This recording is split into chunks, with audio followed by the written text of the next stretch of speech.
మనతో పాటు ఉన్నారు ఎంఆర్పిఎస్ వ్యవస్థాపక అధ్యక్షులు మందకృష్ణ మాది గారు.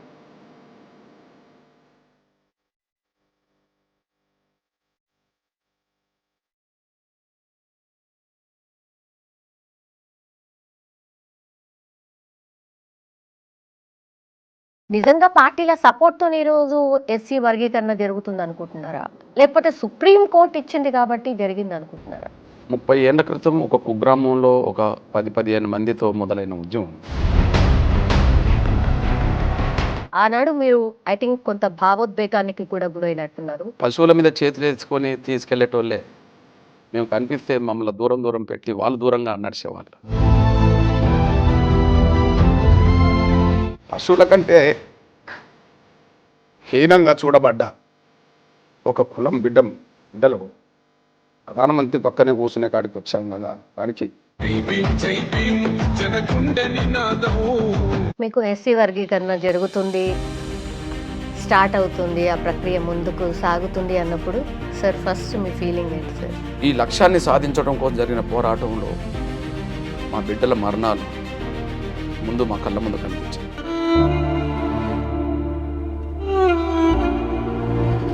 సుప్రీంకోర్టు తీర్పు వెలువడ్డ ఆ సమయంలో నేను సుప్రీంకోర్టులోనే ఉన్నాను. నేను చనిపోయినా పర్లేదు, మా అన్న బతికుంటే చాలని వాళ్ళకి గుర్తుకొస్తే అందువల్ల వాళ్ళ త్యాగాలకే. మనతో పాటు ఉన్నారు ఎంఆర్పిఎస్ వ్యవస్థాపక అధ్యక్షులు మందకృష్ణ మాది గారు. చాలా హ్యాపీగా ఉండుంటారు, బికాస్ ఎస్సీ వర్గీకరణ జరగబోతోంది. కొన్ని ఏళ్ల పోరాటం అది. సో ఆబ్వియస్లీ వాళ్ళ జాతి కోసం ఒక న్యాయ పోరాటం ఏదైతే జరిగిందో అది ఫలించబోతోంది కాబట్టి డెఫినెట్లీ హ్యాపీగానే ఉండుంటారు. ఇంకా మిగతా విషయాలు కూడా మాట్లాడదాం. సార్ స్టూడియోలో ఉన్నారు. సార్ నమస్తే. నమస్కారం తల్లి. Sir very fresh and happy mood and positiveness కనిపిస్తోంది సార్. తల్లి ఎంత హ్యాపీగా ఉన్నారు? ఎస్సీ వర్గీకరణ జరగబోతోంది అండ్ కొన్నేళ్ల పోరాటం ఫలించబోతోంది.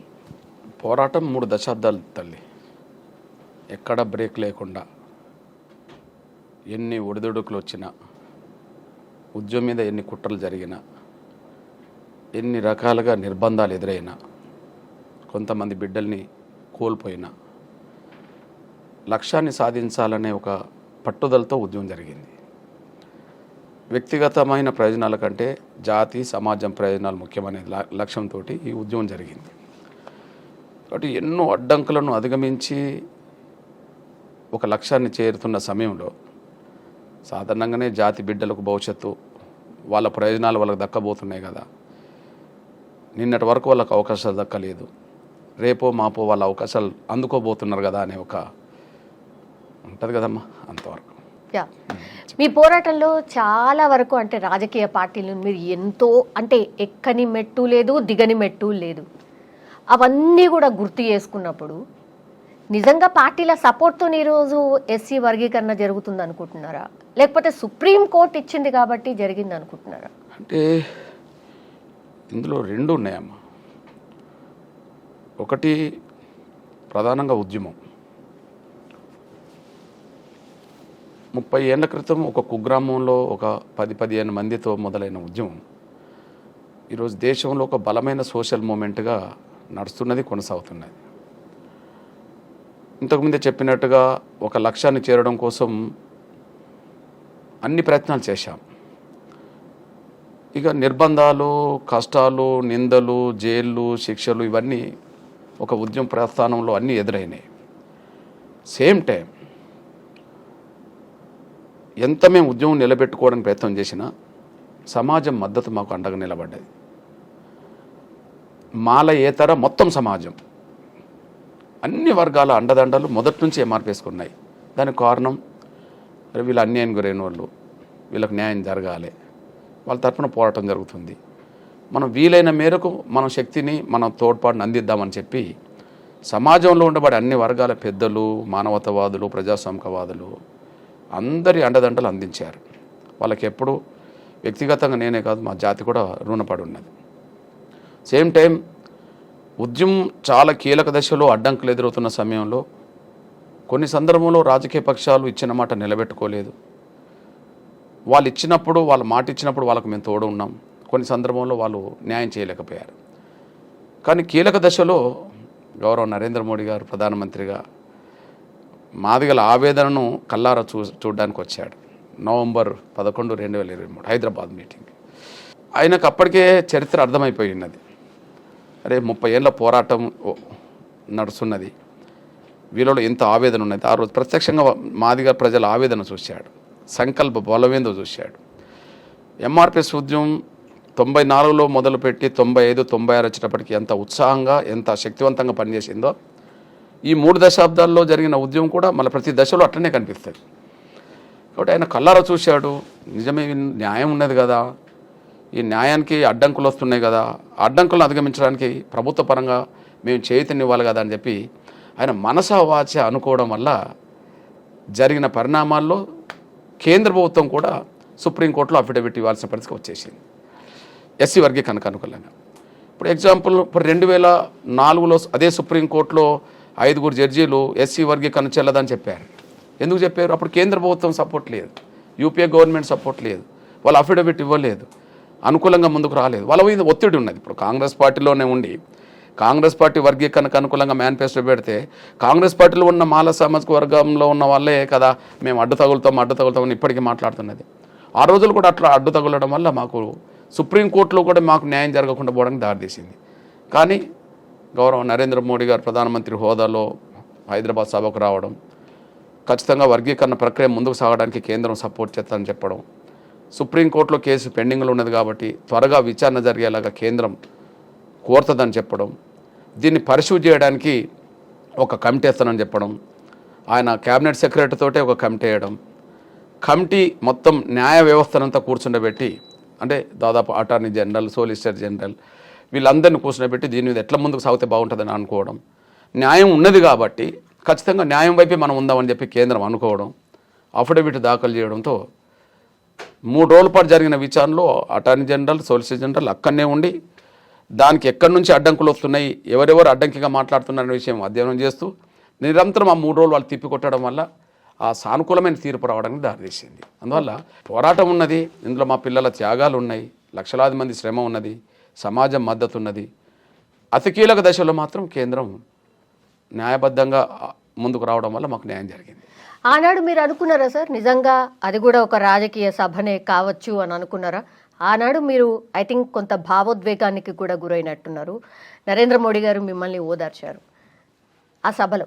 అవునవును, యా, ఎస్. ఆనాడు మీరు నిజంగా అనుకున్నారా, లేకపోతే ఏం జరుగుతుందో ఏందో కావాలి అని ఎప్పటి నుంచో మీరు అనుకుంటున్నారు, కానీ జరుగుతుందన్న నమ్మకం ఉండేనా ఆనాడు 2023? అంటే భావోద్రేగానికి గురి కావడానికి ఒక 2-3 ప్రధాన కారణాలు ఉన్నాయి. మేము చిన్నతనంలో కులపరమైన వివక్షతను ఎదుర్కొన్న వాళ్ళం. పశువుల మీద చేతులేసుకొని తీసుకెళ్లేటోళ్ళే మేము కనిపిస్తే మమ్మల్ని దూరం పెట్టి వాళ్ళు దూరంగా నడిచేవాళ్ళు. పశువుల కంటే హీనంగా చూడబడ్డ ఈ సామాజిక వ్యవస్థలో ఒక కులం నుండి వచ్చిన వాళ్ళం కదా. అన్ని బాధలు, పేదరికం, అవమానాలు నిత్యం ఎదుర్కొన్న వాళ్ళం కదా. కానీ ఒక జాతి పక్షాన 30 ఏళ్ళ ఉద్యమం జరిగిన తర్వాత ప్రపంచాన్ని ప్రభావితం చేసే దేశ గౌరవ ప్రధానమంత్రి నరేంద్ర మోడీ గారే మా పక్కన కూర్చున్నప్పుడు, అంటే ఈ స్థాయికి వస్తుందని మేము ఊహించలేదు. కానీ పశువుల కంటే హీనంగా చూడబడ్డ ఒక కులం బిడ్డలు ప్రధానమంత్రి పక్కనే కూర్చునే కాడికి వచ్చాము కదా అనే కాడికి సహజంగా భావోద్రేకం వచ్చింది కదా. ఈ నేపథ్యంలో ఆయన కూడా అర్థం చేసుకోగలిగాడు, ఓదార్చగలిగాడు, పరిస్థితులను అధ్యయనం చేసినట్టుగానే ఆయన కూడా మాట్లాడాడు, ముందుకు సాగించాడు. ఓకే, ఆయన మాత్రం మాకు న్యాయం చేశాడమ్మా. మీకు ఎస్సీ వర్గీకరణ జరుగుతుంది, స్టార్ట్ అవుతుంది, ఆ ప్రక్రియ ముందుకు సాగుతుంది అన్నప్పుడు సార్ ఫస్ట్ మీ ఫీలింగ్ ఏంటి సార్?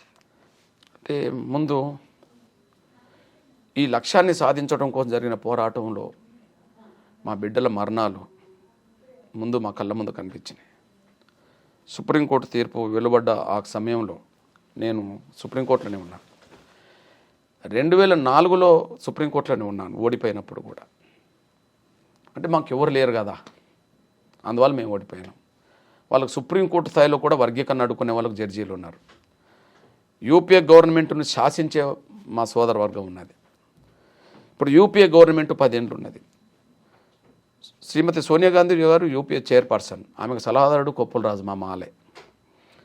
రాహుల్ గాంధీకి సలహాదారుడు రాజశేఖరన్ ఐఏఎస్ అధికారి మాల. ప్రధానమంత్రి కార్యాలయంలో తిష్టేసిన కాంతారావు ఐఏఎస్ మాల.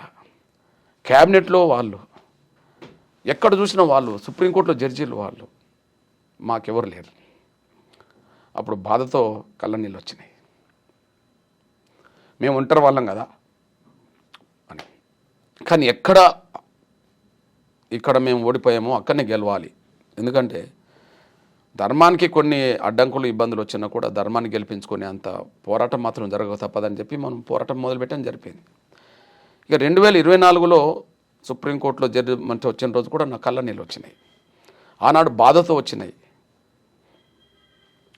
ఈనాడు మా పిల్లలు గుర్తుకొచ్చి వచ్చినాయి. ఉద్యమం జరుగుతున్న సమయంలో, నేను ఆమర దీక్ష చేస్తున్న సమయంలో 98లో 12-13 రోజులకు వచ్చేటప్పటికి రాష్ట్ర వ్యాప్తంగా రెడ్ అలర్ట్ అయిపోయింది. మొత్తం మిలిటెంట్ ఉద్యమాలు జరుగుతున్నాయి. మా అన్నకి ఏమన్నా అవుతుంది అని చెప్పి చాలామంది ఆత్మహత్య ప్రయత్నం చేసుకున్నారు. ఒక తమ్ముడు తాడిపత్రిలో తెల్లబండ్ల రవి అని చెప్పి 5-6 ఆత్మహత్య ప్రయత్నం చేసుకుంటే ఒక తమ్ముడు చనిపోయాడు. చనిపోతూ కూడా అతను నిమ్స్ ఆసుపత్రిలో, నేను చనిపోయినా పర్లేదు మా అన్న బతుకుంటే చాలు అన్నాడు.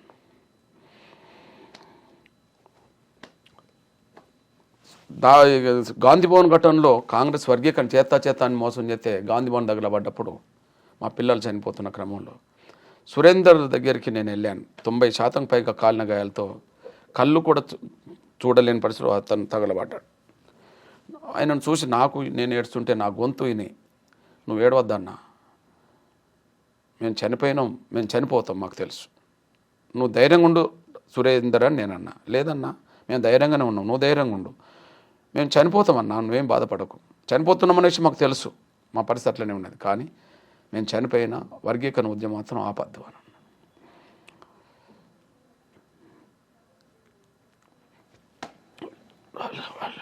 వాళ్ళకి గుర్తుకొస్తాయి కదా. అందువల్ల వాళ్ళ త్యాగాలకే మొదటి ప్రాధాన్యత. చాలామంది చనిపోయారు అట్లా. అంటే మేము చనిపోయినా పర్లేదు, మేము చనిపోతున్నామని తెలుసు, మేము చనిపోతాం, అయినప్పటికీ మీరు వర్గీకరణ ఉద్యమం ఆపద్దు అని అంటారు. అంటే ఇదే వాళ్ళు చనిపోకుండా ఈ యుద్ధంలో మేము గెలిస్తే మా పిల్లలు చూసేవాళ్ళు కదా. మేము బతికుండి చూడగలుగుతామేమో రేపు మా బిడ్డలు ఫలాలనుకున్నప్పుడు, కానీ దీనికోసం ప్రాణాలు అర్పించిన బిడ్డలు వాళ్ళు చూడలేరు కదా. అవి గుర్తుకొచ్చినాయి. ముందు జడ్జిమెంట్ వచ్చినప్పుడు గుర్తుకొచ్చింది మా పిల్లలే, వాళ్ళ మరణాలు. వేలాది మంది కార్యకర్తలు ఒక సైన్యంగా తయారయ్యారు ఎంఆర్పిఎస్కు. మీరు గమనించండి. ఓకే, 94-95 ఉద్యమం కొంత విస్తరణ జరుగుతున్నప్పుడు క్యాడర్ ఎంత ఉత్సాహంగా చైతన్యంగా పనిచేస్తారో 30 ఏళ్లలో కూడా అదే చైతన్యంతో, అదే పట్టుదలతో ఎంఆర్పిఎస్ కార్యకర్తలు పనిచేస్తారు. ఎన్నో అడ్డంకులు, ఎన్నో కుట్రలు ఉద్యమం మీద జరిగినాయి. బహుశా ఎంఆర్పిఎస్ ఉద్యమం మీద జరిగిన అన్ని కుట్రలు, నిర్బంధాలు ఏ సోషల్ మూమెంట్ జరగలేదు దేశవ్యాప్తంగా. అన్ని జరిగినా చెక్కు చెదరని ఆత్మవిశ్వాసంతో ఎంఆర్పిఎస్ కార్యకర్తలు పనిచేశారు. కాబట్టి చనిపోయిన అమరులు, కష్టపడ్డ కార్యకర్తలు, సమాజం అందించిన మద్దతు, లాస్ట్కు గౌరవ నరేంద్ర మోడీ గారు ఇచ్చిన సహకారం, అంతిమంగా గౌరవ చీఫ్ జస్టిస్ చంద్రచూడ్ గారు అధ్వర్యంలో వచ్చిన తీర్పు మాదిగల్ని గెలిపించడానికి దారితీసింది. సో ఇది 30 ఏళ్ళు మీ కళ్ళ ముందు, అంటే ఆ తీర్పు వచ్చిన తర్వాత మొత్తం అన్నీ గుర్తొస్తాయి ఆబ్వియస్. సహజంగా తల్లి. అంటే మాకెవరు గాడ్ ఫాదర్ లేరు. మేమేం మొదలు పెట్టాం, మేమేం ముందుకు నడిపించాం. ఎన్ని వచ్చినా కూడా వాటిని అధిగమించేంతవరకు మేమే ప్రయత్నం చేశాం. గాడ్ ఫాదర్లు ఎవరు లేరు. కాకపోతే సమాజం చాలా గొప్పగా స్పందించి ఎంఆర్పిఎస్కి అండగా నిలబడ్డది. ఇప్పుడు కోల్పోయిన బిడ్డలకు సంబంధించి ఎట్లా అంటే వాళ్ళకి ఏం చేయబోతున్నారు? అంటే కుటుంబాలు చాలామంది చూస్తుంటారు కదా, అదే వచ్చింది మన హక్కు మనకు దక్కింది అనే సంతోషం ఉంటుంది కదా. ఖచ్చితంగా ఒకవైపు సుప్రీంకోర్టు తీర్పు వచ్చి ఇంకా వర్గీకరణ పాలాలు అందుబాటులోకి రాబోతున్నాయని చెప్పి జాతి సమాజం, ఎందుకంటే జాతి ఒకటే కాదు సమాజం కూడా, అరే వాళ్ళ పోరాటానికి న్యాయం జరగబోతుంది, వాళ్ళ పిల్లలకు మేలు జరగబోతుందని సమాజం కూడా బాగుంటున్న సమయంలో మళ్ళీ కొన్ని అడ్డంకులు కుట్రలు మళ్ళీ ఎదురవుతున్న సమయంలో అరే మరికొంతకాలం ఆలస్యం అవుతుందేమో అనే ఆవేదన సహజంగా ఉంటుంది కదా.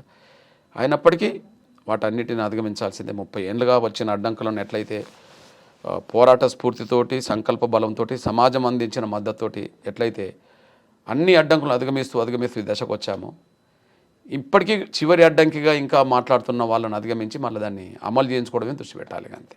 ఎంఆర్పిఎస్ అంటే అన్న మాదిగలు అండ్ మాలలు, దళితులు అంటే అందరూ కలిసే అదే అని అనుకున్నాం నిజంగానే. మొన్న జరిగినటువంటి మాలల సింహ గర్జన తరువాత మీకు చిన్న క్లూ కూడా లేకుండా నాన్న మాలలు ఇట్లా ఇంత పెద్ద సభ పెట్టబోతున్నారు, మీ గురించే మాట్లాడబోతున్నారు అని మీకు తెలీదా? ఎందుకు తెలియదమ్మా, తెలుసు. ఇప్పుడు ఆగస్టు 1వ తారీఖు నాడు తీర్పు వచ్చింది. ఆగస్టు 1వ తారీఖున వచ్చిన తీర్పు తర్వాత ఎంఆర్పిఎస్ ఇక విజయం సాధించింది అని మేము ముందుకెళ్ళాము. ఈ తీర్పును మేము అంగీకరించామని చెప్పి ఇంకా వాళ్ళు మాట్లాడుతూ వచ్చారు. తీర్పును ఎట్టి పరిస్థితులు అడ్డుకుంటామని చెప్పి రివ్యూ పిటిషన్లు వేశారు. 32 రివ్యూ పిటిషన్లు వేస్తే అందులో 16 మాలలు వేశారు. ఇక్కడ దేశవ్యాప్తంగా 32, 16 ఇక్కడ మాలలు వేశారు. రివ్యూ పిటిషన్లు మొత్తం తిరస్కరించింది. తర్వాత మళ్ళీ ఫైనల్గా క్యూరేటివ్ పిటిషన్ అని ఒకటి ఉంటుంది, దాన్ని వేశారు. మొన్న చీఫ్ జస్టిస్ కన్నా గారు దాన్ని తిరస్కరించారు. ఇక వాళ్ళకు న్యాయ వ్యవస్థ ద్వారా వాళ్ళకి ఇంకా లేదు. అట్లాంటప్పుడు రోడ్ల మీదకి వచ్చి బెదిరించో అదిరించో దీన్ని జాప్యం చేసినంతకాలం ఈ వర్గీకరణ లేకుండా అవకాశాలు పొందుదామని చెప్పి ఆ ప్రయత్నాలు 4 నెలలుగా కొనసాగించారు. దాదాపు మీటింగులు పెట్టుకుంటూ వాళ్ళ ఉద్యోగస్తులను వాళ్ళ విద్యార్థులను సమీకరించుకుంటూ వాళ్ళకి ఏదో వర్గీకరణ జరిగితే వాళ్ళకేదో అన్యాయం జరగబోతున్నట్టు వాళ్ళకి ప్రచారం చేసి మొత్తం రిజర్వేషన్లు లేకుండా చేయడానికి ఎంఆర్పిఎస్ కుట్ర చేస్తుందని చెప్పి ప్రచారం చేసి టోటల్గా ఒక మీటింగ్ పెట్టుకోగలిగారు. నేను ఒక విషయం చెప్తున్నామా, ఈ సమాజంలో ఎవరికన్నా అన్యాయం జరిగినప్పుడు న్యాయం కోసం పోరాటాలు మొదలు పెడతారు. ఎవరికన్నా అన్యాయం జరిగితే న్యాయం కోసం ఉద్యమాలు చేస్తారు. న్యాయం జరగాలని మీటింగులు పెడతారు. వాళ్ళకి ఏ అన్యాయం జరిగిందని మీటింగ్ పెట్టారు? పోనీ వాళ్ళ వక్తల్లో వాళ్ళు మాట్లాడిన వాళ్ళలో మాకు ఈ అన్యాయం జరుగుతుందని ఎవరు చెప్పారు? అన్యాయం జరిగితే న్యాయం కోసం మీటింగులు పెట్టాలి, న్యాయం కోసం పోరాటం చేయాలి. మళ్ళీ మీటింగ్ పెట్టిందైనా మీటింగ్ వేదిక మీద మాట్లాడిన వాళ్ళైనా వర్గీకరణ జరగనీయము, మేము అడ్డుకుంటాం అంటాను. అంటే ఇంకొకరి హక్కులను మేము అడ్డుకుంటామని అర్థం. రిజర్వేషన్ల ఫలాలు ఏకపక్షంగా మేమే అనుభవిస్తాం, ఇందులో ఎవరి వాటా ఇవ్వం. మేము వాటా అడుగుతున్నాం, మా జనాభా ఎంతో మా వాటా అంతా రావాలి. ఎందుకంటే మా వాటా రాలేదని కమిషన్ చెప్పినాయి, ప్రభుత్వాలు అంగీకరించినాయి, కోర్టులు చెప్పినాయి, అందరు చెప్పారు. మా వాటా మాకు రాలేదని అందరు చెప్పినప్పుడు వాళ్ళు ఏం చేయాలి? అరే మా సోదరులే కదా వాళ్ళు కూడా, ఇంతకాలం మేము అనుభవించినా ఇప్పుడు అందరం పంచుకొని తిందామని చెప్పి వాళ్ళకు పెద్ద మనసు ఉండాలి. వాళ్ళకి పెద్ద మనసు లేదు కాబట్టి ఇంకా మేము అడ్డుకుంటాము అని అంటారు. అంటే అర్థం ఏం చెప్పండి? ఎవరైనా ఒక మీటింగ్ పెడితే, ఇప్పుడు మహిళలు మీటింగ్ పెడతారమ్మా, మహిళలకు అన్యాయం జరిగితే మహిళలు మీటింగ్ పెడతారు, అంతే కదా. మాలలకు అన్యాయం జరిగితే మాలలు మీటింగ్ పెట్టాలి. మాదిగలకు అన్యాయం జరిగింది, ఉపకులాలకు చాలా కులాలకు అన్యాయం జరిగింది కాబట్టి మేము మీటింగ్ పెట్టుకొని ఉద్యమాలు చేశాం. సమాజం దాన్ని అంగీకరించింది, కమిషన్లు అంగీకరించినాయి, కోర్టులు అంగీకరించి అన్నీ అంగీకరించినాయి. వాళ్ళు మీటింగ్ పెట్టి ఏం చెప్పినట్టు? మేము వర్గీకరణ అడ్డుకుంటాం అంటే అందరికీ పంచనీయము అని అర్థం. అందరికీ పంచనీయం, ఎవరికి పోనీయం ఇలా వాటా అని అర్థం. దాంట్లో న్యాయం ఏందమ్మా? నాకు అర్థమవుతలేదు. న్యాయం లేదు కదా. అయితే శక్తి ఉన్నది వాళ్ళకు. ఏం శక్తి ఉన్నది? అమ్మ మేము పూరి గుడిసె ఉండి వచ్చిన వాళ్ళం, మా వెనక అమాయకులైన నిరక్షరాశులైన నిరుపేదలైన మాదిగలు ఉన్నారు, సమాజం ఉన్నది, అన్ని వర్గాల సమాజం ఉన్నది, అండగా నిలబడ్డది, మోరల్ సపోర్ట్గా. కానీ వాళ్ళు మీటింగ్ పెట్టారు కదమ్మా, ఆ మీటింగ్కు నాయకత్వం వహించిన వాళ్ళు ఎవరమ్మా? ఒక కుటుంబానికి సంబంధించిన ఒక వ్యక్తి. అమ్మ పెద్ద వేల కోట్ల రూపాయల పారిశ్రామికవేత్త అమ్మా, ఎలక్ట్రానిక్ మీడియా ప్రింట్ మీడియా నడిపే అధిపతి అమ్మా, ఒక ఇంట్లోనే 4 పదవులు పొందిన కుటుంబం వచ్చినారమ్మా. తండ్రి ఎంపీ, కేంద్ర మంత్రి అమ్మ చేసిండు, అన్న ఇప్పుడు ఎమ్మెల్యేనమ్మా. తను ఎమ్మెల్యేనమ్మా, తన కొడుకు ఎంపీనమ్మా. ఒక కుటుంబంలో బహుశా ఈ దేశంలో ఒక కుటుంబంలో 3 పదవులు పొందిన వాళ్ళ ఒక 2-3 కుటుంబాల పేరు చెప్పమ్మా. ఇప్పుడు నేను చెప్పదలుచుకుంటే సోనియా గాంధీ, రాహుల్ గాంధీ, ప్రియాంక వాళ్ళే కుటుంబంలో. లేదా కాంగ్రెస్ పార్టీ అధ్యక్షుడు ఉండబడే మల్లికార్జున ఖర్గే వాళ్ళ అల్లుడు ఎంపీ లేదా వాళ్ళ కొడుకు మంత్రి. ఈ దేశంలో ఒకే కుటుంబంలో 3 చట్టసభల పదవులు పొందిన వాళ్ళు మళ్ళీ వీళ్ళేనమ్మా. పారిశ్రామికవేత్తలమ్మా, 50,000 లక్ష కోట్ల రూపాయల అధిపతులమ్మా వాళ్ళు పారిశ్రామికవేత్తలు, పరిశ్రమ నడిపేటోళ్ళమ్మా. 2 ఒక ప్రింట్ మీడియా, ఒక ఎలక్ట్రానిక్ మీడియా నడపాలంటే 100 కోట్ల రూపాయలు అవసరమమ్మా. 3 చట్టసభలు వాళ్ళ ప్రాతినిధ్యం మొదటి నుంచి వాళ్ళకు ఉన్నదమ్మా. అమ్మా, ధనం అన్ని రకాలుగా ఉన్నప్పుడు, రాజకీయ పలుకుబడి ఉన్నప్పుడు వాళ్ళని పక్కదారి పట్టించి తీసుకురావడం పెద్ద సమస్య కాదమ్మా. ఆవేదన చాటుకోవడానికి పెట్టలేదమ్మా, ఇంకొకరు హక్కులను హరించడానికి వాళ్ళు మీటింగ్ పెట్టారు. అందుకనే సమాజం ఆ మీటింగ్ను అంగీకరించదమ్మా. ఎందుకంటే ఇప్పుడు ఎంఆర్పిఎస్ మీటింగ్ పెడితేమ్మా అన్ని పార్టీలు, అన్ని సంఘాల వాళ్ళు వచ్చి వేదిక మీద ఉంటారు. అన్ని పార్టీలు, అన్ని సామాజిక వర్గాల్లో వస్తారు. మళ్ళీ న్యాయం ఉన్నది ఎంఆర్పిఎస్ వైపు అని చెప్పి అమ్మా మీటింగ్ పెట్టారు కదా. పోనీ వాళ్ళకి అన్యాయం జరిగితే న్యాయం కోసం మీటింగ్ పెడితేనన్నా ఎవరన్నా సపోర్ట్ చేస్తారమ్మా. ఇంకోరి హక్కులు వద్దని చెప్పడానికి మీటింగ్ పెట్టిండ్రమ్మా. మీరే ఆలోచించండి. కాబట్టి ఏ పార్టీ, ఏ ఇతర మాలేతర సంఘ నాయకులు అక్కడ కనిపించలేదమ్మా వేదిక మీద. దీన్ని బట్టి స్వార్థం ఎవరిది, న్యాయం ఎవరిది? ఓకే, స్వార్థం ఉన్న వాళ్ళకు పలుకుబడి ఉన్నదమ్మా, డబ్బు ఉన్నదమ్మా, రాజకీయ పలుకుబడి ఉన్నదమ్మా. వాళ్ళలో వేలాది మంది, మాదిగల కంటే ఎక్కువ మంది ఉద్యోగస్తులు ఉన్నారమ్మా.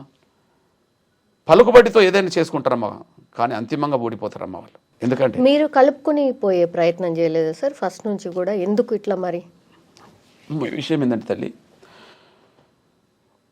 ఉన్నది పంచుకుందాం, మన మధ్యలో తేడా లేకుండా కూర్చుందామంటే నేను ఎప్పుడు కూర్చుంటానమ్మా. కానీ అసలు పంచుకోవడానికే ఒప్పుకోం అంటున్న వాళ్ళతో ఎట్లా కూర్చోవాలమ్మా మీరే చెప్పండి. ఇప్పుడు మాదిగలకు అన్యాయం జరిగిందా లేదా? మాదిగలతో పాటు ఇంకా 57 కులాలు దళితుల్లో ఉన్నారు, వాళ్ళకి అన్యాయం జరిగిందా లేదా? అమ్మ, ఒక్క వర్గమే ఎందుకు వ్యతిరేకిస్తుందమ్మా చెప్పు?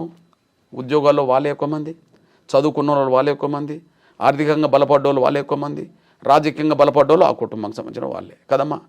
మరి మిగతా 57 కులాలు ఈ వర్గీకరణ కోరుకుంటున్నాయి కదమ్మా, మాదిగలు ఒక్కరే కోరుకోవట్లేదు కదా. అంటే మాదిగలకు అన్యాయం జరిగింది, మాదిగలు కోరుకుంటుండ్రు, మిగతా దళిత కులాలు కూడా వర్గీకరణ కోరుకుంటున్నాయి. అంటే వీరొక్కరే అడ్డం పడుతుంటే అర్థం ఏందమ్మా? అంటే అందరి అవకాశాలు మేమే అనుభవిస్తాం, మేమే తింటామని అర్థం. ఇకపోతే ఒక సందర్భంలో కూర్చున్నామమ్మా, ఇప్పుడు కాదు, దాదాపు ఎంఆర్పిఎస్ 94లో ఉద్యమం మొదలైనప్పుడు 99లో కూర్చున్నామమ్మా. అప్పుడు ఈ ఇష్యూ రాష్ట్రపతి చేతిలోకి వెళ్ళిపోయిందమ్మా. ఇప్పుడు సుప్రీంకోర్టులో కొంతకాలం పెండింగ్లు ఉండి జడ్జిమెంట్ వచ్చినట్టుగానే 99లో ఈ ఇష్యూ రాష్ట్రపతి చేతికి వెళ్ళింది. ఎస్సీ వర్గీకరణ కరెక్టా కాదా అని. అప్పుడు రాష్ట్రపతి కూడా దళితుడమ్మా, కేఆర్ నారాయణ్, చాలా గొప్ప మేధావి, అంబేద్కర్ తర్వాత గొప్ప మేధావిగా పేరుగన్న వ్యక్తి అమ్మ. ఆయన చేతిలో ఈ ఎస్సీ వర్గీకరణ సమస్య పెండింగ్లో ఉన్నప్పుడు అక్కడికి వెళ్ళినప్పుడు దానికంటే ముందు ఒక మాల పెద్దలు మమ్మల్ని కూర్చోబెట్టారమ్మ. అప్పుడు పివి రావు గారు దీనికి నాయకత్వం వహిస్తున్నారు. తర్వాత జూపూడి, తర్వాత ఇప్పుడు వీళ్ళందరూ ఇప్పుడు ఎవరెవరో వస్తూనే ఉన్నారు. అప్పుడు ఏమైందంటే అమ్మ, ఒక వర్ధన్ అనే ఒక స్వచ్ఛంద సంస్థ నడిపే మాల పెద్ద ఆయన ఇంట్లోనే చర్చలు జరిగినాయి. దానికి సాక్షి సంతకంలో మల్లు రవి కూడా ఉన్నాడు. అప్పుడు నాయకుడిగా పివి రావు గారు, సాక్షి సంతకం జూపూడి బ్రోకర్ కూడా పెట్టాడు. అందులో ఏం రాసుకున్నామమ్మా? అందులో ఏమున్నదంటే దళితుల్లో అసమానతలు ఉన్నాయి, ఒప్పుకున్నాం. ఈ అసమానతలను నివారించే దిశగా రాష్ట్రపతి ఏ నిర్ణయం తీసుకున్నా కట్టుబడి ఉందాం. ముందు అసమానతలు అనేది ఒప్పుకున్నాం, సంతకం పెట్టినాం. మరి సమస్య పరిష్కారం ఎవరి చేతికి వెళ్ళింది అని చేతికి.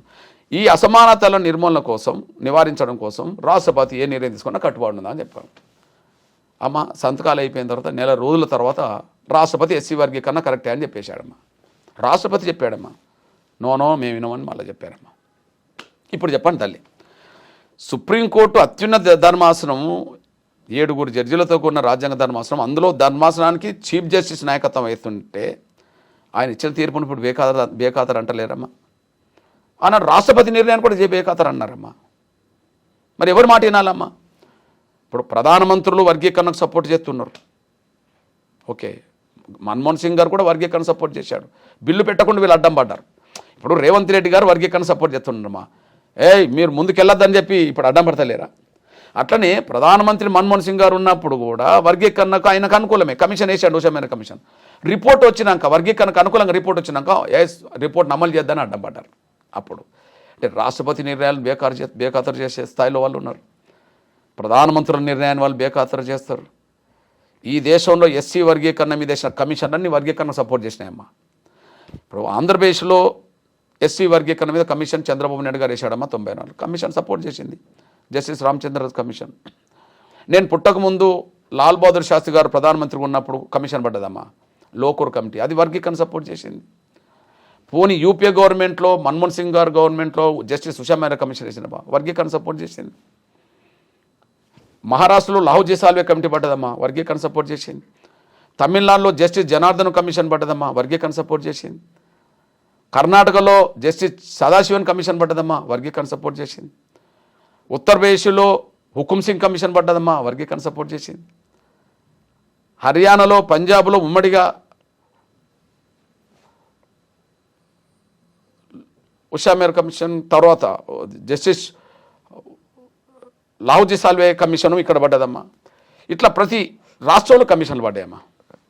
పంజాబ్లో గుర్నామ్ సింగ్ కమిషన్ పడ్డదమ్మా. అన్ని కమిషన్ సపోర్ట్ చేసినాయి. అమ్మ కమిషన్లు ఎందుకు సపోర్ట్ చేస్తాయమ్మా అంటే అన్యాయం జరిగిందనేది నిర్ధారణకు చేసి న్యాయం జరగాలని చెప్పేసినాయమ్మా. కమిషన్ రిపోర్టులు బేఖాతరు చేస్తారమ్మా, సుప్రీంకోర్టుల నిర్ణయాలు బేఖాతరు చేస్తారమ్మా, ప్రధానమంత్రి నిర్ణయాన్ని బేఖాతరు చేస్తారమ్మా, ముఖ్యమంత్రులు మాట్లాడితే వర్గీకరణ అడ్డు తగులుతామని ఇప్పుడు చెప్తారమ్మా. ఇప్పుడు మొన్న పెట్టిన మీటింగ్లో వక్తలందరూ ఏం మాట్లాడిన తల్లి, మేము వర్గీకరణ అడ్డుకుంటామని చెప్పారు. ఇక వాళ్ళకి ఎవరు చెప్పాలి తల్లి, నాకు మీరు చెప్పండి. ఇప్పుడు ఇది అన్నదమ్ముల పంచాయతీ లెక్క ఉందన్న, ఒక కుటుంబంలోనే ఒక అన్న ఒక తమ్ముడు కొట్లాడుకుంటున్నట్టు ఉంది. మరి దీనికి పరిష్కారము లేదా అంటే ఇప్పటి వరకు మాలలే లబ్ధి పొందిండ్రు అని మీరు అంటున్నారు. అమ్మా నాకు అర్థమైంది తల్లి. ఇప్పుడు ఎస్సీ స్త్రీ వర్గీకరణ పురుషుల మధ్యలో ఏదైనా వివాదం జరుగుతుంది, పురుషులదైనా స్త్రీలదైనా న్యాయం వైపే నిలబడగల తల్లి ఎవరమైనా. నంబర్ 1 కుటుంబం మీరు అన్నట్టుగా అన్నదమ్ముల మధ్యలోనే ఒక స్ట్రగుల్ జరుగుతుంది. ఆ అన్నదమ్ముల మధ్యలో న్యాయం ఎవరిది అన్యాయం ఎవరిదో తేలుతుంది కదా తల్లి. ఓకే, 2 కులాల మధ్యలోనే యుద్ధం జరుగుతుంది. ఏ కులం న్యాయం వైపు ఉన్నదనే విషయం నిర్ధారణ జరుగుతుంది తల్లి కదా. అంటే అన్నదమ్ముల మధ్యలో సమస్య ఒక ఘర్షణగా మారినా, లేదా స్త్రీ పురుషుల మధ్యలో ఘర్షణగా మారినా, లేదా 2 కులాలు తెగల మధ్యలో ఘర్షణ మారినా ఇద్దరి వైపు న్యాయం ఉండదు, ఇద్దరి వైపు అన్యాయం ఉండదమ్మా. న్యాయం ఒకవైపు ఉంటుంది, అన్యాయం ఒకవైపు ఉంటుంది. ఇప్పుడు చెప్పండి తల్లి, న్యాయం ఇటు ఉన్నదని సమాజం ఒప్పుకున్నది కదా, కమిషన్లు ఒప్పుకున్నాయి కదా, కోర్టులు ఒప్పుకున్నాయి కదా, ప్రధానమంత్రులు ఒప్పుకున్నారు కదా, రాష్ట్రపతులు ఒప్పుకున్నారు కదా, మేము ఒప్పుకోమంటాను. ఇప్పుడు ఎవరు చెప్పాలి తల్లి, నువ్వే చెప్పు. నువ్వన్నా చెప్పు మరి వాళ్ళకు. నా బిడ్డగా నా చెల్లెగా నువ్వు చెప్పు, న్యాయం వైపు చెప్పు అన్న. ఇప్పుడు ఇష్యూ ఏంటి అంటే మాలల సంఖ్య ఎంత, మాదిగల సంఖ్య ఎంత, ఈ కొట్లాట ఈయనైనా వచ్చింది అంటే సంఖ్యాబలం దానికోసమేనా? అట్లేం లేదు తల్లి. నేనంటే ఎవరి సంఖ్య ఏందని నేను చెప్పాల్సిన అవసరం లేదు తల్లి, ఇంకోటి చెప్పాల్సిన అవసరం లేదు. ఎవరి సంఖ్య ఏందో ఇప్పటికే ఆధారాలు ఉన్నాయి కదా. ఎస్సీ ఎస్టీల జనాభా ఎప్పుడు కూడా 10 ఏళ్ళకు ఒకసారి లెక్కలు తీస్తారమ్మా. కులాల వారిగా తెగల వారిగా లెక్కలు తీస్తారమ్మా. అవి ఎప్పుడు 10 ఏళ్ళకు ఒకసారి అందుబాటులో ఉంటాయమ్మా. కాబట్టి నేను ఇంతమంది ఉన్నామని నేను చెప్పినా, ఎదటోళ్ళు మేము ఇంతమంది అది చెప్పినా ఏదో సంతృప్తి కోసం చెప్పడమే తప్ప లెక్కలు ఇప్పటికే రికార్డ్ అయి ఉన్నాయి కదా తల్లి, ఉన్నాయి కదా. ఇప్పుడు ఎవరికి నష్టం వస్తుంది చెప్పమ్మా? మాలల జనాభా ఇంత అంత వాళ్ళకు వస్తుంది, మాదిగల జనాభా ఇంత మాదిగల జనాభా అంత వస్తుంది, మాదిగలు కానీ ఇంకా కొన్ని కులాలు ఉన్నాయి వాళ్ళ జనాభా ఇంత, వాళ్ళ వాట వాళ్ళకు వస్తుంది. పంచుకోకపోతే అందరి వాట ఒకరు తింటారు, పంచుకుంటే ఎవరి వాట వాళ్ళకు వస్తుంది. మా జనాభా కంటే మించి నేను అడుగుతలేను, మా జనాభా కంటే తక్కువ వస్తే నేను ఒప్పుకోను. ఇప్పుడు నష్టం ఎవరికి తల్లి? మా జనాభా 10% ఉన్నదనుకోండి, నేను 11 అడిగితే తప్పు అవుతుంది, ఇంకోరు అవకాశాలు తీసుకున్నట్టు అవుతుంది. మా జనాభా 10 ఉన్నా మాకు 8 వచ్చినాయి అనుకో, మేము ఒప్పుకోము, మాకు ఇంకా 2 అదనంగా మాకు రావాలి కదా. కాబట్టి ఎవరి జనాభా ఎంతో వాళ్ళ వాట అంత అన్నప్పుడు పంచుకుంటే అందరం బాగుపడతాం కదా. పంచుకోకపోవడం వల్లనే అందరు నష్టపోయారు కదా. ఇది చరిత్ర చెప్పిన సాక్ష్యం కదా తల్లి. దీన్ని ఒప్పుకోకపోతే అది మూర్ఖత్వం, స్వార్థం. ఇప్పుడు పంచాయతీ అయినప్పుడు జనరల్లీ అన్న కాంప్రమైజ్ అయ్యి మళ్ళీ పెద్దలు కూర్చొని మాట్లాడుకుంటే ముచ్చట కొంచెం సమసిపోతుంది. ఇప్పుడు దీన్ని ఇంకా మీరు ఒక మాటని వాళ్ళొక మాటని ఇట్లా పెద్దగా వేసుకుంటా పోతే మధ్యలో ఇంకొకళ్ళు దూరి దాన్ని గజిబిజి చేసేస్తారు. ఆ తర్వాత మళ్ళా అన్యాయమే జరిగే అవకాశం లేదా? ఒక విషయం తల్లి, ముందు కొన్ని వేల సంవత్సరాలుగా ఈ సమాజంలో దళితులుగా వివక్షతకు గురైన వాళ్ళం కదా. వివక్షత గురైన వర్గాలకు సంబంధించిన వాళ్ళలోనే మళ్ళీ వివక్షత కొనసాగుతుంది. డాక్టర్ బాబాసాహెబ్ అంబేద్కర్ అన్నాడు, 2 కులాల మధ్యలో వివాహాలు జరుగుతాయా అని. జరగవని చెప్పాడు. 2 కులాలు కనీసం సహపంక్తి భోజనం అన్న చేస్తారా అని అడిగారు ఒకనాడు. జరగవని చెప్పేశాడు. అంటే అగ్రకులాలు దళితుల మధ్యలో ఈ అసమానతలు వివక్షత చూస్తున్నామో వితిన్ ది దళితుల మధ్యలో కూడా అసమానతలు వివక్షత ఉన్నది తల్లి. ఇది సమాజానికి కనిపించకపోవచ్చు, మాకు తెలుసు కదా తల్లి కదా, కనిపిస్తుంది. ఇప్పుడు నేను అంటున్నా, మనలో మనమే పంచుకోవడానికి ఒప్పుకోపోతే మన ఆనాడు అంబేద్కర్ కాలంలో రిజర్వేషన్ ఇవ్వడానికి అగ్రకులాలు అంగీకరించినాయి కదమ్మా. మీకంటే వాళ్ళు గొప్పవాళ్ళే. 100 ఏళ్ల క్రితం 99% నిరక్షరాలైన దళిత వర్గాల తరఫున అంబేద్కర్ కొట్లాడాడు, మాకు ప్రత్యేక రిజర్వేషన్లు కావాలి అని చెప్పి. లేదు మేము వాటా ఇవ్వం అని వాళ్ళు అన్నారు, అగ్రకులాలు అన్నారు. కానీ కొద్ది కాలానికే ఒప్పందం జరిగింది, గాంధీ అంబేద్కర్ మధ్య ఒప్పందం జరిగింది. కొద్ది కాలానికే లే అందరూ బాగుపడాలంటే ప్రత్యేక రిజర్వేషన్లు వాళ్ళకి ఇవ్వాలని చెప్పి. అంటే 100% మేము రిజర్వేషన్ అంగీకరించమని చెప్పి ఒకవైపు, కొద్ది కాలానికే ఆ వర్గాలు బాగుపడాలంటే వాళ్ళకు ప్రత్యేకంగా కొన్ని అవకాశాలు ఇవ్వాలి, కొన్ని వేల సంవత్సరాలు వాళ్ళు అవకాశాలకు దూరమైన వాళ్ళు కాబట్టి ఇవ్వాలని చెప్పి ఒప్పందం జరిగింది. ఆ ఒప్పందం ఫలితమే ఇవాళ రిజర్వేషన్ తల్లి. ఆ రిజర్వేషన్ల వలన ఇవాళ గ్రామ పంచాయతీ మొదలుకొని రాష్ట్రపతుల దాకా దళితులు గిరిజనులు వాళ్ళు అవుతుండ్రు కదా తల్లి. ఉన్నది పంచుకోవడానికే మీరు ఒప్పుకోకపోతున్నారు, కానీ లేనప్పుడు ఇవ్వడానికి అగ్రకులాలు ఒప్పుకునే కదా తల్లి. లేనప్పుడు దళితులకు ఏ అవకాశాలు లేనప్పుడు వాళ్ళకి అవకాశాలు ఇవ్వాలని చెప్పి అగ్రకుల వ్యవస్థ 100 ఏళ్ల క్రితం ఒప్పుకున్నదమ్మా. కానీ 100 ఏళ్ల తర్వాత ఉన్నది పంచుకుందామంటే కూడా మేమే తింటామనేటోళ్ళు వీళ్ళు తయారైందమ్మా. ఇది తప్పు. ఇంకొకరికి అవకాశం ఇస్తుండ్రంటే అర్థం ఏంటి? మేము ఇవ్వట్లా, మేము న్యాయం అడుగుతున్నాం. న్యాయాన్ని సమర్థించింది సమాజం, అన్నీ సమర్థించారు. మీకు న్యాయం మీ వైపు ఉండవచ్చు, అయినా మేము అంగీకరించమంటాను. ఇంకేం చేయాలి? ఇప్పుడు చెప్పండి, ప్రధానమంత్రులు వర్గీకరణ న్యాయం అన్నారు కదా, మేము ఒప్పుకోమంటాను. రాష్ట్రపతులు వర్గీకరణకు అనుకూలం అన్నారు కదా, మేము ఒప్పుకోమంటాను. సుప్రీంకోర్టు తీర్పులు వర్గీకరణకు అనుకూలంగా ఉన్నాయి, మేము ఒప్పుకోమంటాను. మాలయేతర ఎవరినన్ను అడుగు ఎంఆర్పీ చేసే పోరాటంలో న్యాయం ఉన్నదంటారు, ఆయన మేము ఒప్పుకోమంటారు. వాళ్ళు ఎంత శక్తివంతులు తల్లి చెప్పండి, ఎంత స్వార్థం, ఎంత శక్తివంతులు వాళ్ళు. ఎవరు చెప్పాలి వాళ్ళకు? అయితే వాళ్ళకు పలుకుబడి శక్తి ఉన్నదని మేము మౌనంగా ఉండలేము కదా తల్లి. ఒక జాతి కోసం యుద్ధం చేస్తున్నాం కదా, జాతి కోసం యుద్ధం చేస్తున్నాం. గెలిపించి నా జాతికి అవకాశాలు అందించాలి. డాక్టర్ బాబాసాహెబ్ అంబేద్కర్ కాలంలో లేని రోజుల్లో అవకాశాలు సాధించడం కోసం ఆయన కష్టపడ్డాడు. 100 ఏళ్ల తర్వాత ఉన్న అవకాశాలు పంచుకోవడం కోసం మేము కష్టపడాల్సి వస్తుంది. మళ్ళీ ఇంకో పోరాటం జరగబోతోందా? పోరాటం మళ్ళీ జరగాలని అయితే కోరుకోనమ్మా. పోరాటం మళ్ళీ జరగాలని నేను కోరుకోను. ఎందుకంటే ఒకే తెలంగాణలో ముఖ్యమంత్రి గౌరవ రేవంత్ రెడ్డి గారు సుప్రీంకోర్టు తీర్పు వచ్చిన వెంటనే అందరికంటే, దేశంలో అందరికంటే ముందు అసెంబ్లీలో స్పందించాడు. అవును, తీర్మానం చేశారు. నేను కూడా ఆయనకు ధన్యవాదాలు చెప్పాను. ఓకే తల్లి, తను వ్యక్తిగతంగా ఎస్సీ వర్గీకరణకు అనుకూలం. వ్యక్తిగతంగా ఎందుకంటే మా ఉద్యమంలో పాల్గొన్నాడు, మా ధర్నాలో పాల్గొన్నాడు, మా మహాసభలో పాల్గొన్నాడు, వర్గీకరణ సపోర్ట్ చేశాడు. ఈ ముఖ్యమంత్రి కాకముందు విషయం చెప్తున్నాను నేను కదా. వ్యక్తిగతంగా మాదిగలకు అన్యాయం జరిగింది అనేది ఆయన మనసులో ఉన్నది కాబట్టి మా సభల్లో ధర్నాలో పాల్గొన్న వ్యక్తి కదా. ఆయా సందర్భంలో మాకు కొంత చైతన్యం వ్యక్తే. తను ముఖ్యమంత్రిగా అందరికంటే ముందు వర్గీకరణ అమలు చేస్తామని మాట్లాడాడు. సరే, అందరికంటే ముందు అమలు చేయలేకపోయినా, ఎందుకంటే హర్యానా మొదలుపెట్టింది, పంజాబ్లో అమలు జరుగుతుంది, తమిళనాడులో అమలు జరుగుతుంది. కానీ అందరికంటే ముందు అమలు చేస్తామని కొన్ని కారణాల వల్ల ముందుకెళ్ళకపోయినా కమిషన్ పడ్డది, కమిషన్ తిరుగుతుంది. 10 రోజులకో 15 రోజులకో కమిషన్ రిపోర్టు వస్తుంది.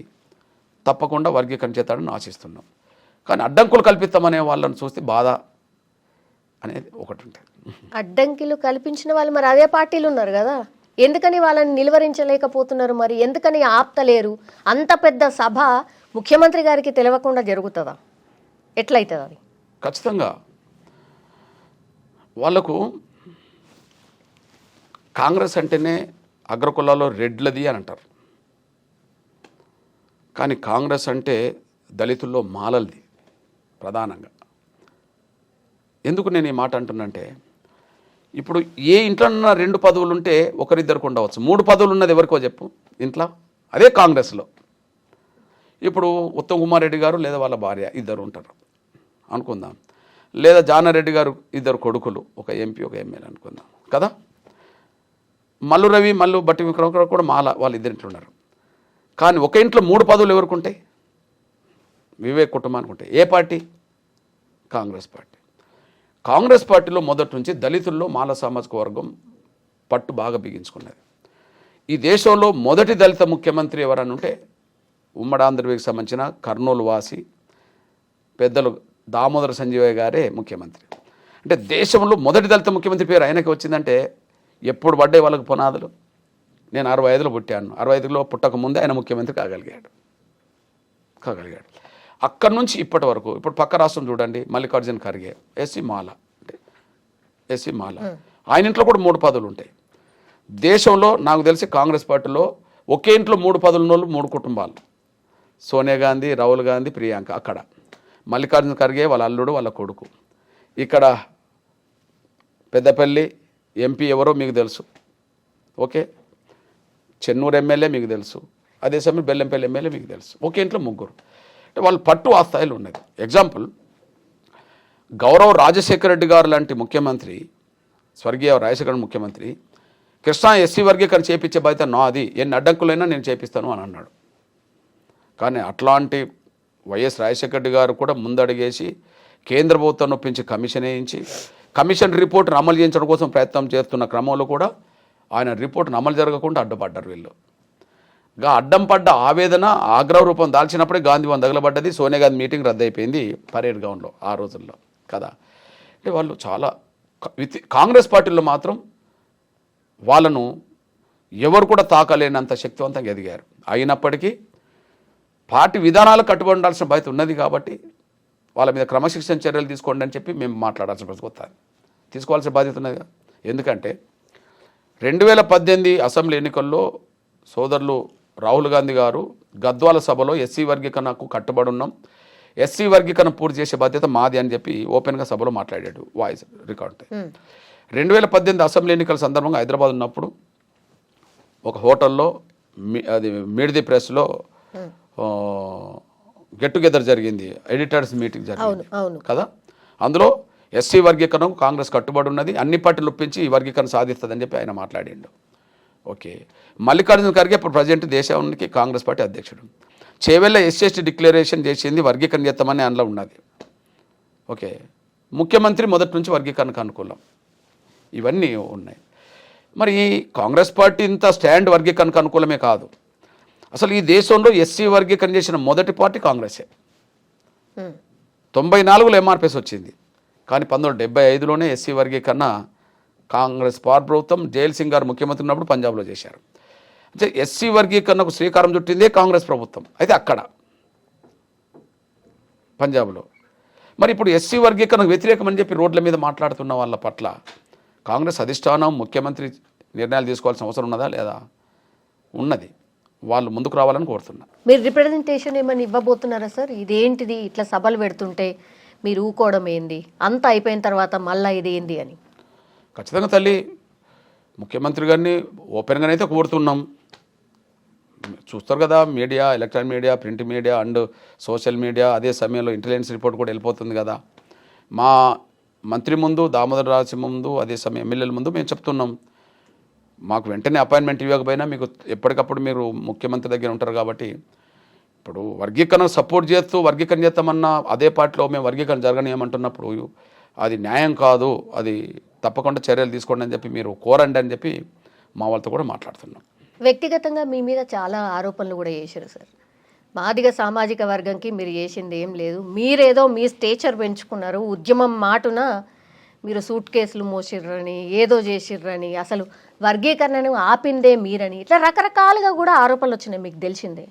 తల్లి విషయం ఏంటంటే ఏ నాయకత్వం బలంగా రాజీ లేకుండా ఉద్యమం చేస్తుందో ఆ నాయకత్వం మీద ఆధారం లేని ఆరోపణలు నిందలు మోపడం ఎవరైనా చేయవచ్చు, పెద్ద సమస్య ఉన్నది. ఈ 30 ఏళ్ళలో ఎన్నో ఆరోపణలు ఎన్నో నిందలు మా మీద రావచ్చు. ఎవరైనా నిరూపించిన చరిత్ర వరకు అన్నదమ్మా? లేదు, భవిష్యత్తులో కూడా ఉండదు. ఎందుకంటే మేము విలువలతో కూడిన వ్యక్తిత్వాన్ని కాపాడుకుంటూ ముందుకు నడిపి ఈ లక్ష్యానికి దశకు మేము వచ్చేసాం. ఇక మేము అంటున్నాం, మీరు అన్నారు మాదిగలకి ఏం చేసిండ్రని చెప్పి. మాదిగలకే కాదు, సమాజాన్ని కూడా చేశాం, అందులో మాలాలు కూడా చేశాం. ఇప్పుడు వేదికనెక్కారు కదా తల్లి, చాలామంది వేదికనెక్కారు కదా. ఓకే, వ్యక్తిగతంగా నన్ను దూషించవచ్చు, తిట్టవచ్చు, ఏదైనా చేయవచ్చు. కానీ నేను మాలలకు చేసినంత న్యాయం వాళ్ళు చేయలేదు కదా తల్లి. ఇప్పుడు ఎవరైతే వేదికకు నాయకత్వం వహించారో వాళ్ళతో సహా చెప్తున్నా, ఎగ్జాంపుల్ చెప్తున్నా. నేను 40 ఏళ్ళ క్రితం జైలుకి వెళ్ళాను తల్లి. మా ఊరు వరంగల్ జిల్లా అంటరోడ్ శాంపేట. మా యొక్క 200-300 ఇండ్లు ఉంటాయి. మా మాలపల్లె 7-8-10 ఇండ్లు ఉంటాయి. అక్కడ ఒక అత్యాచార యత్నం ఘటన జరిగింది. మేము తట్టుకోలేక తిప్పికొట్టాం. తిప్పికొడితే మమ్మల్ని తిప్పికొడతారా అని చెప్పి ఆధిపత్య వర్గం మా మీద దాడులు చేసే ప్రయత్నం చేసింది. మేము తిరిగి దాడులు చేసే ప్రయత్నం మేము చేశాం చిన్న వయసులో. మీరు చెప్పండి, ఆ దాడులు ప్రతిఘటన దాడుల్లో మా మీద కేసులు పడ్డాయి. ఒకరు తర్వాత చనిపోయారు. మేము జైలుకి వెళ్ళాం. ఎప్పుడు తల్లి స్టోరీ? 83, అంటే 41 సంవత్సరాల క్రితం. మేము చదువుకోవడానికి ముందుకెళ్తున్న దశలో మేము చదువుకోలేకపోయాము. ఇక జైలుకి వెళ్ళాం. ఒక మాల కొమరయ్య అనే ఒక అతన్ని దారుణంగా కొట్టారు అదే సమయంలో. అంటే వాళ్ళ చెల్లె మీద అత్యాచారత్వం జరుగుతుంటే అడ్డుకున్నందుకు ఆయన కొడితే, ఫిట్స్ వచ్చిన మనిషి ఎట్లయితే కొట్టుకుంటారో అట్లా కొట్టుకుంటున్న సమయంలో ఆయనను ప్రొటెక్ట్ చేయడం కోసం హాస్పిటల్కి మేము తీసుకెళ్తే, మేము కొట్టేస్తే మీరు హాస్పిటల్కి తీసుకొస్తారా అని చెప్పి మా మీద దాడి చేస్తే, తిరిగి మా ఆత్మగౌరవాన్ని పరిరక్షించుకోవడానికి మేము ఎదురు దాడి చేయాల్సి వచ్చింది. గొడవలు అంటే మేము మాలల కోసమే జైలుకి వెళ్ళాం తల్లి. మరి ఎవరు జైలుకి వెళ్ళారు మాలల కోసం? నంబర్ 1. కారంచేడు ఘటన తర్వాత అతిపెద్ద ఘటన చుండూరమ్మ. ఎక్కువ మంది చనిపోయింది, 8 మంది అయితే 7 చనిపోయింది మాలలమ్మ. ఇప్పుడు వేదిక మీద మాట్లాడిన వాళ్ళకి అసలు చుండూరు అన్న తెలుసా అమ్మ? నేను చుండూరులో 6 నెలలు పడుకున్నానమ్మా, మాలపల్లెలో. ఓకే అమ్మా, ప్రకాశం జిల్లా చీమకుర్తిలో 3 ఏషమ్మ, రాములమ్మ, అంజమ్మ అని 3 మహిళలు, మాల మహిళలే, సోదరి మనలే, అత్యాచారం కూడా చంపబడ్డారమ్మా. నేను అక్కడ 9 నెలలు మాలపల్లెలో పడుకున్నానమ్మా. ఇదంతా ఎంఆర్పిఎస్ రాకముందు తల్లి. వాళ్ళకి అసలు చీమకుర్తి అన్న తెలుసా అమ్మ?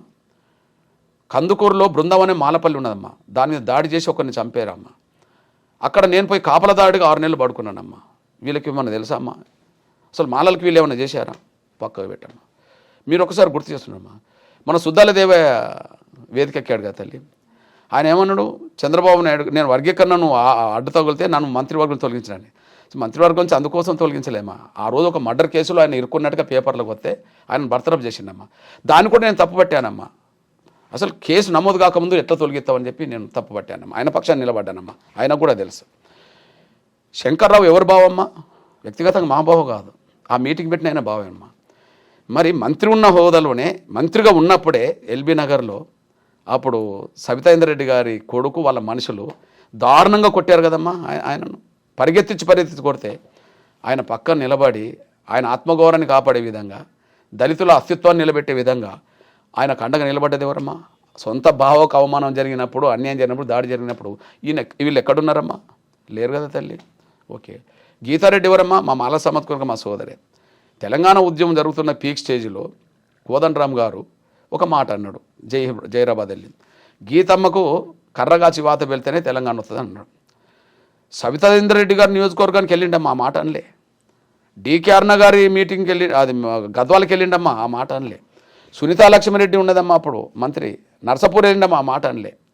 కానీ జహీరాబాద్ వెళ్ళినప్పుడు వీళ్ళు 4 మహిళలమ్మా అప్పుడు మంత్రివర్గం.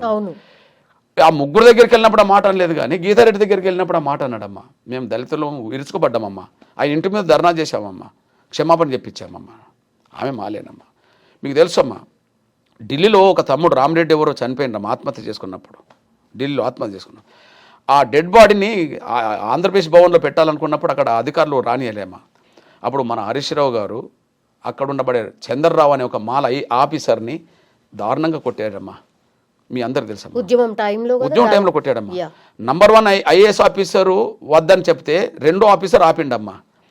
నంబర్ 1 ఐఏఎస్ ఆఫీసర్ను ముందు జోలికి వెళ్ళలేదమ్మా. దళితుడు చంద్రరావును కొట్టి దారుణంగా కొట్టిండమ్మా, పిడుగులు గుద్దాడు. మరి ఆ విషయంలో కూడా రోడ్డు మీదకి వచ్చి ధర్నా చేసి ఆయనతో క్షమాపణ చెప్పించింది ఎంఆర్పిఎస్నమ్మా. వీళ్ళందరూ ఎటుపోయిండమ్మా అప్పుడు? గద్దర్ గారండి ఎవరమ్మా? మాల సామాజిక వర్గం సోదరుడు, విప్లవకారుడు, ప్రజాయుద్ధ నౌక.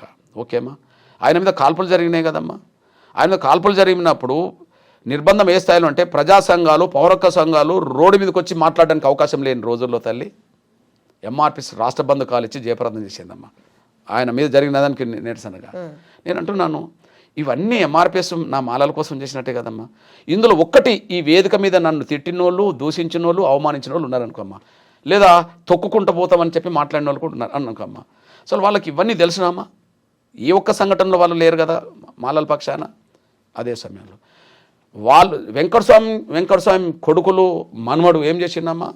మాలలకు ఏం చేసిండు? నేను మాలకు చేశాను. ఏం చేశాను? సమాజానికి చేశామమ్మా. మా కృతజ్ఞత భావం ఉన్నది. ఏం భావం ఉన్నది? మాదిగల పోరాటానికి సమాజం యావత్తు మద్దతు ఇచ్చిందమ్మా. ఒక చిన్న గ్రామంలో పుట్టిన ఒక చిన్న మొక్క ఎంఆర్పిఎస్, కానీ వాళ్ళ వృక్షంగా సమాజానికి పనులు ఇచ్చే కాడికి వచ్చిందమ్మా. దానికి కారణం సమాజం మాకు నీళ్లు పోసి చెట్టుకు తయారు చేసింది. తిరిగి సమాజానికి మేలు చేయాలని చెప్పి మేము పోరాటం మొదలుపెట్టామమ్మా. వర్గీకరణ పోరాటం, సమాజం కోసం పోరాటం. ఆ సమాజం కోసం చేసిన పోరాట ఫలితమే కదమ్మా ఆరోగ్యశ్రీ. 2004లో గుండె జబ్బుతో బాధపడుతున్న చిన్న పిల్లల ఉద్యోగం నడిపినప్పుడు, ఆపరేషన్లు ఉచితంగా కార్పొరేట్ ఆసుపత్రులు జరగలినప్పుడు కొద్దిగా రాజశేఖర్ గారు ముందు అపార్థం చేసుకొని మమ్మల్ని ఇబ్బంది పెట్టి గొడవ పెట్టి చేసిన అంతిమంగా అక్కడి నుండి వచ్చిన పథకమే కదమ్మా ఆరోగ్యశ్రీ పథకం. మరి ఇప్పుడు మాట్లాడే వాళ్ళు, వేదిక మీద నన్ను దూషించే వాళ్ళు మాలలకు ఏం చేసినా తెలియదు, కానీ ప్రతి మాల పల్లెల్లో ప్రతి మాల పేద బిడ్డలకు మాత్రం ఆరోగ్యశ్రీ కార్డు ఉన్నదమ్మా. ఓకే, మేము సాధించిందే కదమ్మా. ఓకే, సమాజానికి యావత్తు. రెండోదమ్మా, కాళ్ళు లేని, చేతులు లేని, కళ్ళు లేని నా వికలాంగుల సమాజానికి ఇవాళ ఎక్కడ లేని విధంగా పెన్షన్లు పెరిగినాయమ్మా. దేశంలో ఎక్కలేని విధంగా తెలుగు రాష్ట్రాలు పెరిగినాయి తల్లి. మరి ఆ వికలాంగులో నా మాల సోదరులు లేరమ్మా. వృద్ధుల వితంతుల పోరాటం చేసి ఇవాళ పెన్షన్ పోరాటానికి దారితీసిందమ్మా. పెన్షన్ పొందుతున్న వృద్ధుల వితంతులు నా మాల తల్లులు చెల్లెలు లేరా తల్లి? ఆకలి కేకలు పోరాటం చేసి 4 కిలోల బియ్యాన్ని 6 కిలోలు తెచ్చే విధంగా పోరాటం చేశామమ్మా. అన్ని కులాల పేదలకు బియ్యం కోట పెరిగింది కదమ్మా. అంటే మాల పిల్లలకు, మాల కుటుంబాలకు పెరగలేదమ్మా, పెరిగినాయమ్మా. వల్ల వాళ్ళు మాలలకు చేసింది ఏం లేదు. మాలల్ని వాళ్ళు దోసుకున్నారు. ఎవరు దోసుకున్నారు? వెంకటస్వామి కుటుంబం మాలల్ని దోసుకున్నది. నిన్నటి వరకు మాదిగల్ని దోసుకున్న వాళ్ళు నాయకత్వం వహించారు తల్లి. నిన్నటి వరకు మాదిగల్ని దోసుకున్న నాయకత్వం వహించారు. ఇప్పుడు మాలలకు ఎవరు నాయకత్వం వహిస్తారు? మాలలు దోసుకున్న వాళ్ళే నాయకత్వం వహిస్తున్నారు. మళ్ళీ వెంకటస్వామి కుటుంబం మాలలు చేసింది ఏమాన? ఒక ఇంట్లో 4 ఉంటారా? నేను అంటున్నా తల్లి, ఈ 98 నుంచి ఇప్పటి వరకు ఎంఆర్పిఎస్కు నాయకత్వాన్ని ఏదో భ్రమలు పెట్టడానికో లేదా దగ్గర తీసుకోవడానికో చాలా ఆశలు పెట్టారమ్మా. ఓకే, 98లో చంద్రబాబు మాకు పెద్దపల్లి పార్లమెంట్ టికెట్ ఇచ్చాడమ్మా, మేము నిరాకరించాం. 99లో చంద్రబాబు రాజ్యసభ ఇచ్చాడమ్మా, మేము నిరాకరించాం. 2007లో రాజశేఖర్ గారు నాకు ఎమ్మెల్సీ ఇచ్చి మంత్రి చేస్తా అన్నాడమ్మా. జూపుడి ప్రభాకర్ అదే సమయంలో తీసుకున్నాడమ్మా. ఓకే, ఎమ్మెల్సీ అయిపోయాడమ్మా. 2009లో వరంగల్ పార్లమెంట్ సీట్ నాకు ఇస్తానని రాజశేఖర్ గారు, కేవీ రామచంద్ర ప్రపోజల్ పెట్టారమ్మా. నేను వద్దని చెప్పానమ్మా. 2013-12లో జగన్మోహన్ రెడ్డి గారు నాకు రాజ్యసభ ఇస్తా అన్నాడమ్మా. నేను వద్దని చెప్పానమ్మా. మొన్నటి ఎన్నికల్లో బీజేపీ నాకు వరంగల్ సీట్ ఇవ్వడానికి సిద్ధం చేసిందమ్మా. నేను తీసుకోలేదమ్మా. మా జాతి కోసం, జాతీయ యుద్ధాన్ని నడపడం కోసం ఎక్కడ కూడా అవకాశాలు తీసుకొని ఉద్యమాన్ని నీరుగార్చద్దని లక్ష్యం పెట్టుకొని మేము అవకాశాలు తీసుకున్నాం. మేము వచ్చిన అవకాశాలు మీ దూరం కదా తల్లి. మరి వచ్చే అవకాశాలని మీ కుటుంబమే తీసుకుంటుంది కదా. మీ దగ్గర మీ నాన్న 5-6 సార్లు ఎంపీ కావాలి, మళ్ళీ మీరు అక్కడి నుంచి ఎంపీ కావాలి, మీ అన్నలు తమ్ములు మళ్ళీ ఎమ్మెల్యేలు కావాలి, మళ్ళీ మీ కొడుకు ఎంపీ కావాలి. రేపు మాలల్లో అసంతృప్తి పెరగకుండా చూడడం కోసం రేపు వీళ్ళు ఏం చేస్తారమ్మా, మళ్ళీ వాళ్ళ బిడ్డలను అల్లుండ్లో మళ్ళీ తీసుకొస్తారు ఆడికి. ఎవరు? వినోదో ఇప్పుడు ఆయనో మళ్ళీ బిడ్డల్లో, కొడుకుల్లో, మళ్ళీ అల్లుండ్లో, మనమల్లో మళ్ళీ తీసుకొస్తారమ్మా. అంటే ఇంకొక 4 తరాలు కూడా ఈ రిజర్వేషన్ ఉన్నంతకాలం మా కుటుంబం అనుభవించాలని కుట్రలు చేస్తున్నారమ్మా. ఆ కుట్రలను ఛేదించే విషయంలో ఇప్పుడు ఆయన తీసుకుంటే మాలల వాట మాలలు తీసుకోవచ్చునమ్మా. కానీ మాలల వాటిని మొత్తం కుటుంబం తీసుకుంటుంది కదా. సార్, ఇదంతా చూసినప్పుడు అంటే మాట్లాడినప్పుడు ఒక కుటుంబమే మొత్తం మాలల్ని ట్రాప్ చేసింది అనేలాగా అనిపిస్తుంది. నిజంగా మీరు చెప్పాల్సింది అదేనా? మీరు చెప్పాలనుకుంటే అదే అంటున్నారా? నిజంగా చెప్పాలంటే ఇప్పుడు నేను అంటున్నా, నేను నా జాతి కోసం త్యాగం చేశాను. ఓకే, మాలలకు నేను దిక్కంటున్న మీరు మీ 3 సీట్ల నుంచి 1 సీటు ఇప్పుడు త్యాగం చేయగలుగుతారా? నేను 10 సార్లు వచ్చిన పదవులు వదులుకొని మా వాళ్ళకి ఇప్పించా. ఓకే, నేను మళ్ళీ చెప్తున్నా, 98లో నాకు ఎంపీ సీట్ వచ్చినప్పుడు నాకు వద్దని ఆడబిడ్డ సుగుణకుమార్కి ఇప్పించాను. వీళ్ళ అయ్యను అప్పుడే ఓడించాను 2 సార్లు. వీళ్ళ నాన్నను వెంకట స్వామిని అప్పుడే ఓడించింది డాక్టర్ సుగుణకుమార్ తల్లి అయినా ఓడించి నాకు రాజ్యసభ ఇచ్చిండమ్మా చంద్రబాబు. ఆకార సుదర్శన్ అంటే ఆయనకు మా మాదిగనికి ఇప్పించాను అనుకుందాం తల్లి. ఓకే, నాకు ఎమ్మెల్సీ వచ్చినప్పుడు డి రాజేశ్వరరావు అనేటైనా తీసుకున్నాడమ్మా. నాకు వరంగల్ పార్లమెంట్ సీట్ వచ్చినప్పుడు సిరిసిల్ల రాజయ్యకు వెళ్ళిపోయిందమ్మా నేను వద్దంటే. ఓకే, మొన్నటికి మొన్న వరంగల్ పార్లమెంట్ సీటు నాకు ఇస్తానన్న రోజు నేను ఆరు రమేష్కు మా వాడు ఇవని చెప్పానమ్మా. ఇవని చెప్పాను కదా, వచ్చిన అవకాశాలు వదులుకున్నాం కదమ్మా. అరే 50 ఏళ్ళ బట్టి మీరే తింటున్నారు కదా ఒక కుటుంబం. మేము వెంకట స్వామిని చిన్నప్పటి నుంచి చూస్తున్నామమ్మా అనుకుందాం. ఓకే, ఒక 75 నుంచి చూస్తున్నాం అనుకుందామమ్మా. నేను చూస్తున్నా అనుకుందాం, చిన్నప్పటి నుంచి చూస్తున్నా వెంకట స్వామి పేరు. ఇప్పుడు 2025 అంటే 50 ఏళ్ళు కదా తల్లి. 50 ఏళ్ళు మొత్తం ఆ కుటుంబమే రిజర్వేషన్లు అనుభవిస్తుంది కదా తల్లి. ఆ కుటుంబం ఇన్నేళ్ళు అనుభవించింది కదా. ఒక్కసారి మీరు తీసుకునే 10 మీ పక్క వాళ్ళకి ఇప్పియవచ్చు కదా తల్లి. మీ పక్క వాళ్ళకు ఏది స్వార్థమో చెప్తా తల్లి.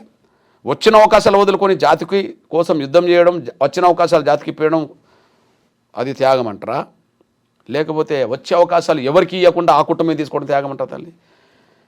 రాబోయే రోజుల్లో ఇంకా 4 సార్లు వాళ్ళ కుటుంబం తీసుకోవడం కోసం ఇప్పుడు వర్గీకరణ అడ్డుకుంటామని ఒక భ్రమలు పెట్టి వాళ్ళని తీసుకొచ్చి ఆ భ్రమల్లో మాకు దేవుడు అనిపించి చెప్పి ఇంకో 4 దశాబ్దాల పాటు మళ్ళీ రిజర్వేషన్ ఫలాలు ఏకపక్షంగా కుటుంబం అనుభవించడం కోసం వాళ్ళ కుట్ర చేస్తుంటే ఆ కుట్రలో ట్రాప్ చేసిండు మాలలందరినీ. మాలలకు ఆయన చేసిందేమ్మా, ఎంఆర్పీ చేసినంత మాలలకు వాళ్ళు ఏం చేసిండ్రమ్మా? సమాజానికి ఏం చేసిండ్రమ్మా? వాళ్ళ కుటుంబానికి తప్ప.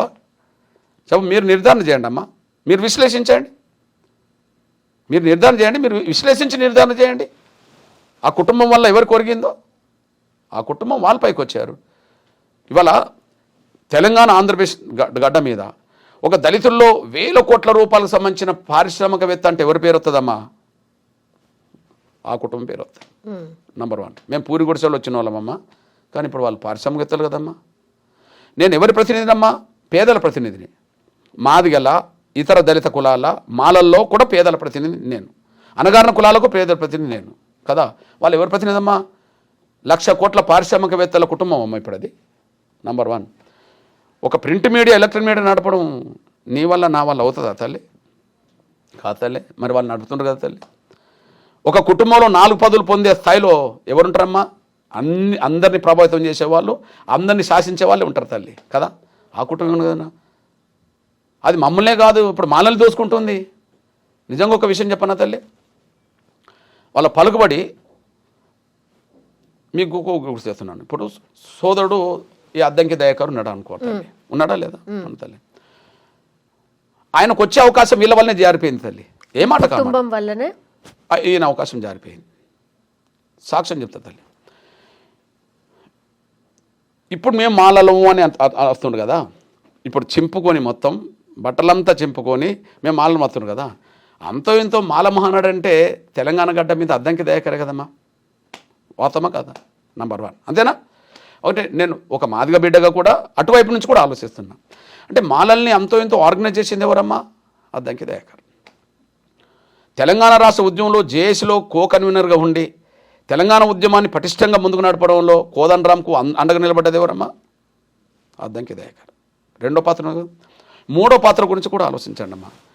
ఓకే, బీఆర్ఎస్ ప్రభుత్వంలో కొంత నిర్బంధాలు ఎదుర్కొని ప్రజల పక్షాన కొట్లాడి కాంగ్రెస్ ప్రభుత్వం ఏర్పాటులో కూడా ఒక సమర్థవంతమైన దళితుడు ఒక మాల సోదరుడిగా పాల్గొన్నది ఎవరమ్మా? అద్దంకి దయాకర్. మరి ఆయనకు ఒక ఎమ్మెల్యే టికెట్ ఎందుకు రాలేదమ్మా? ఒక కుటుంబంలో 3 టికెట్లు తెచ్చుకున్నారు కదా, ఒక ఎమ్మెల్యే ఎందుకు రాలేదమ్మా? మీరు చెప్పండి. కోమటిరెడ్డి వెంకటరెడ్డి కుటుంబం వల్ల రాలేదు అనేది ఒక చర్చ సార్. మీరేమో డిఫరెంట్ వర్షన్ చెప్పారు. అట్లాగా తల్లి. నేను ఒక మాట చెప్పాను. నేను ఒక విషయం గుర్తు చేస్తున్నా తల్లి. ఇక్కడ మాదిగల కాడ కూడా మళ్ళీ బ్యాలెన్స్ చేసే పరిస్థితి తీసుకొచ్చుకోవాలి వాళ్ళు కదా. ఇప్పుడు ఏదన్నా 10 సీట్లు మాదిగలకు రావాలి, 9 వాళ్ళకి పోవాలనుకో. మరి 9వ సీట్ ఎవరు తీసుకున్నారమ్మా? ఈయనకు 10లో ఇప్పుడు మాలలో ఉన్నారమ్మా అనుకుందాం. మాలలో ఒక 9 మంది ఎమ్మెల్యేలు అనుకుందాం. ఈ 9 మంది మాల ఎమ్మెల్యేలో మొదటి అర్హుడు ఎవరు కావాలి? అద్దంకే కావాలి. మీరు ఎవరి పేరన్నా చూడండి. 9 మంది మాల ఎమ్మెల్యేలు టికెట్ తెచ్చుకున్నారమ్మా. మొదటి అర్హుడు ఎవరు కాంగ్రెస్ పార్టీలో? ఓకే, ఒకవేళ మాలల కోటలు పోవాలన్నా మాలమా నడిపినోడు, తెలంగాణ రాష్ట్ర ఉద్యమంలో పాల్గొన్న వ్యక్తుల్లో ప్రధాన పాత్ర పోషించినవాడు, కాంగ్రెస్ ప్రతిపక్ష హోదాలో ఉన్నప్పుడు గట్టిగా నిలబడి ప్రజల ఆదరణ పొంది ఓటేయించడంలో ఆయన పాత్ర పోషించాడు. అంటే ఈ 9లో మొదటి వరుసలోనే మొదటి టికెట్ ఆయన కావాలి కదా తల్లి. అరే నువ్వు తుంగతుర్తిలో కాకపోవచ్చు, లేదా ఇంకో దిక్కైనా కావాలి, ఎక్కడైనా మొదటి వరుసలో ఎవరికి ఉండాలి? వాళ్ళు ఉండాలి. మొదటి వరుసలు లేడు, లాస్ట్ వరుసలు కూడా లేకుండా పోయిండు. ఎవరు అడ్డం పడితే రాలేదమ్మా. లెక్కల్లో భాగంగా వాళ్ళకు అవకాశాలు ఎక్కువ తీసుకోవడం వల్ల వీళ్ళకి అవకాశం వచ్చింది. నేను అంటున్నాను, ఒక కుటుంబంలో 2 టికెట్లు వచ్చిన వాళ్ళు అదే కులంలో ఉంటే, ఒక కుటుంబంలో 3 టికెట్లు వచ్చిన అదే కులంలో ఉంటే, మరి మాలల్ని ఆర్గనైజ్ చేసినోడు, తెలంగాణ ఉద్యమంలో పాల్గొన్నోడు, ఓకే, అదే సమయంలో కాంగ్రెస్ ప్రతిపక్షంలో ఉన్నప్పుడు గట్టిగా నిలబడి యుద్ధం చేసినోడు, మరి ఆయనకు అర్హత లేకపోతే వీళ్ళకి ఎట్లా అర్హత అమ్మా? నిన్నటి వరకు వెంకటస్వామి ఎక్కడున్నాడు చెప్పమ్మా? ఇప్పుడు నాటిపిన ఆయన ఎక్కడున్నాడు చెప్పమ్మా? ఎక్కడున్నాడమ్మా? బీజేపీలో ఉన్నాడు. అరే బీజేపీలో ఉండి పార్టీ మారితే తెల్లారి టికెట్ వచ్చింది కదా. మరి 2 దశాబ్దాలకు పైగా ఉద్యమం పేరుతో ఉన్నోడు, తెలంగాణ ఉద్యమంలో ఉన్నోడు, పార్టీని బతికించే ప్రయత్నం చేసినోడికి టికెట్ రాకపోవడానికి కారణం చెప్పమ్మా?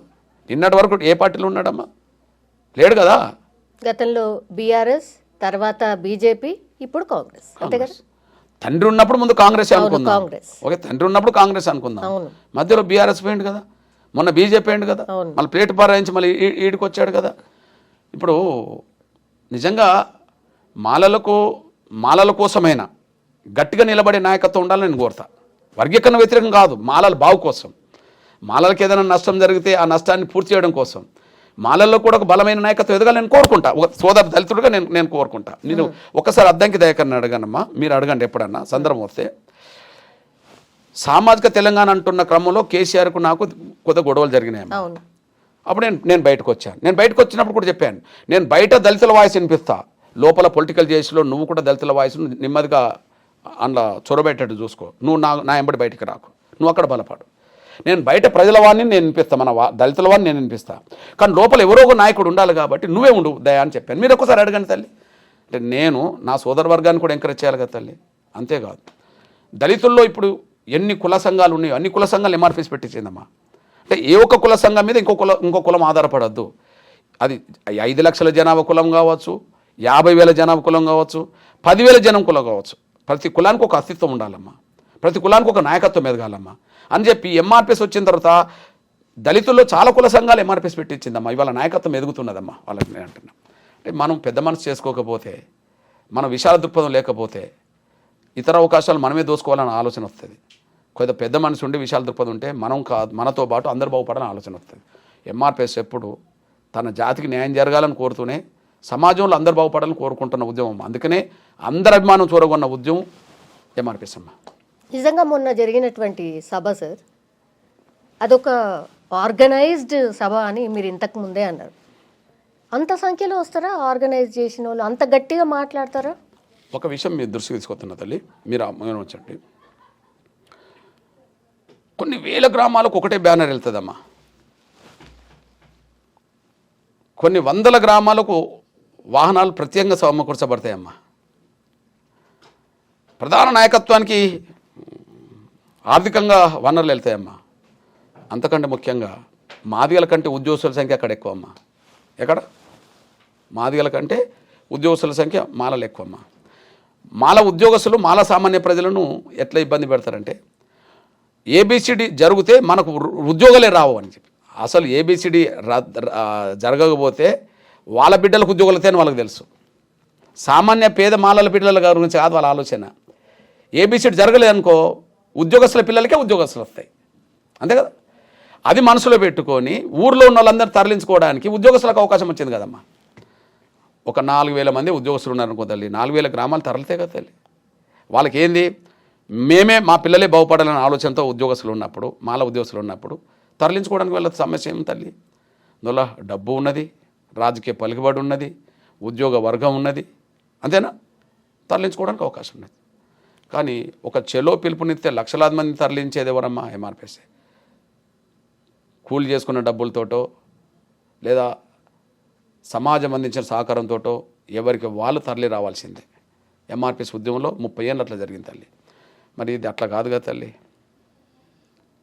ఒక పేద కుటుంబంలో వచ్చిన బిడ్డగా చెలో పిలుపునిస్తాం, 30 ఏళ్ళు ఇచ్చాం.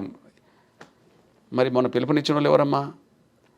దేశంలోనే ఒక అత్యంత సంపన్న వర్గ కుటుంబం నుండి వచ్చిన వాళ్ళు కదా, దేశంలోనే రాజకీయాలను శాసించే ప్రాతినిధ్యం ఉన్నోళ్ళు, దేశంలోనే ఒక దళిత వర్గాల నుంచి మీడియాలను నడిపేటోళ్ళు, వాళ్ళు వాళ్ళ ప్రయోజనాల కోసం, మాలల్ని పక్కదారి పట్టించడం కోసం, మాలలు మా ఎన్నుకున్నారని నమ్మించడం కోసం, రాబోయే అవకాశాలు మాలలకు ఇవ్వకుండా మళ్ళీ వాళ్ళు దోసుకోవడం కోసం. నేను అంటున్నా, మాట్లాడమనండి. 3 ఉన్నాయి.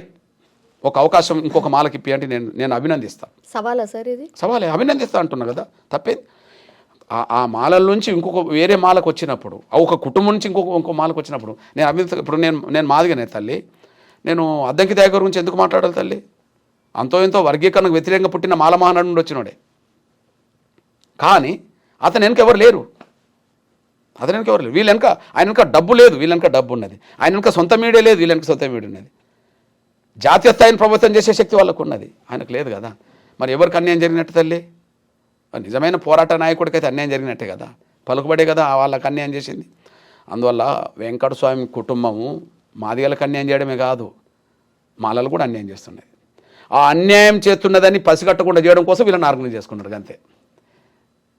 చెప్పండి, ఈ వెంకట స్వామి కుటుంబం వల్ల కూడా మాలలకు అన్యాయం జరుగుతుందని అర్థం కాకముందే నేను వర్గీకరణను అడ్డుకోవడానికి ప్రయత్నం చేస్తున్నానని చెప్పి ఆ వర్గీకరణ వ్యతిరేక భావంతో కూడగట్టుకున్నాడు.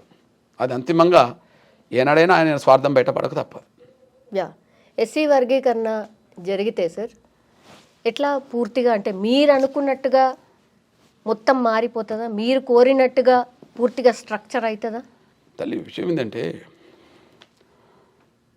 ఏది 100% ఫలితం వస్తుందని కాదమ్మా.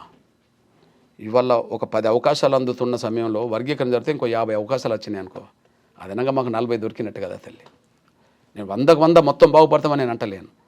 కానీ నిన్న వర్గీకరణ లేకపోవడం వల్ల వచ్చే 100 ఉద్యోగాల్లో 10 మాకు వస్తున్నాయి. రేపు వర్గీకరణ జరగడం వల్ల ఈ 10 పోయి ఒక 60 వస్తాయి, లేదా ఒక 70 వస్తాయి. మెరుగే కదమ్మా.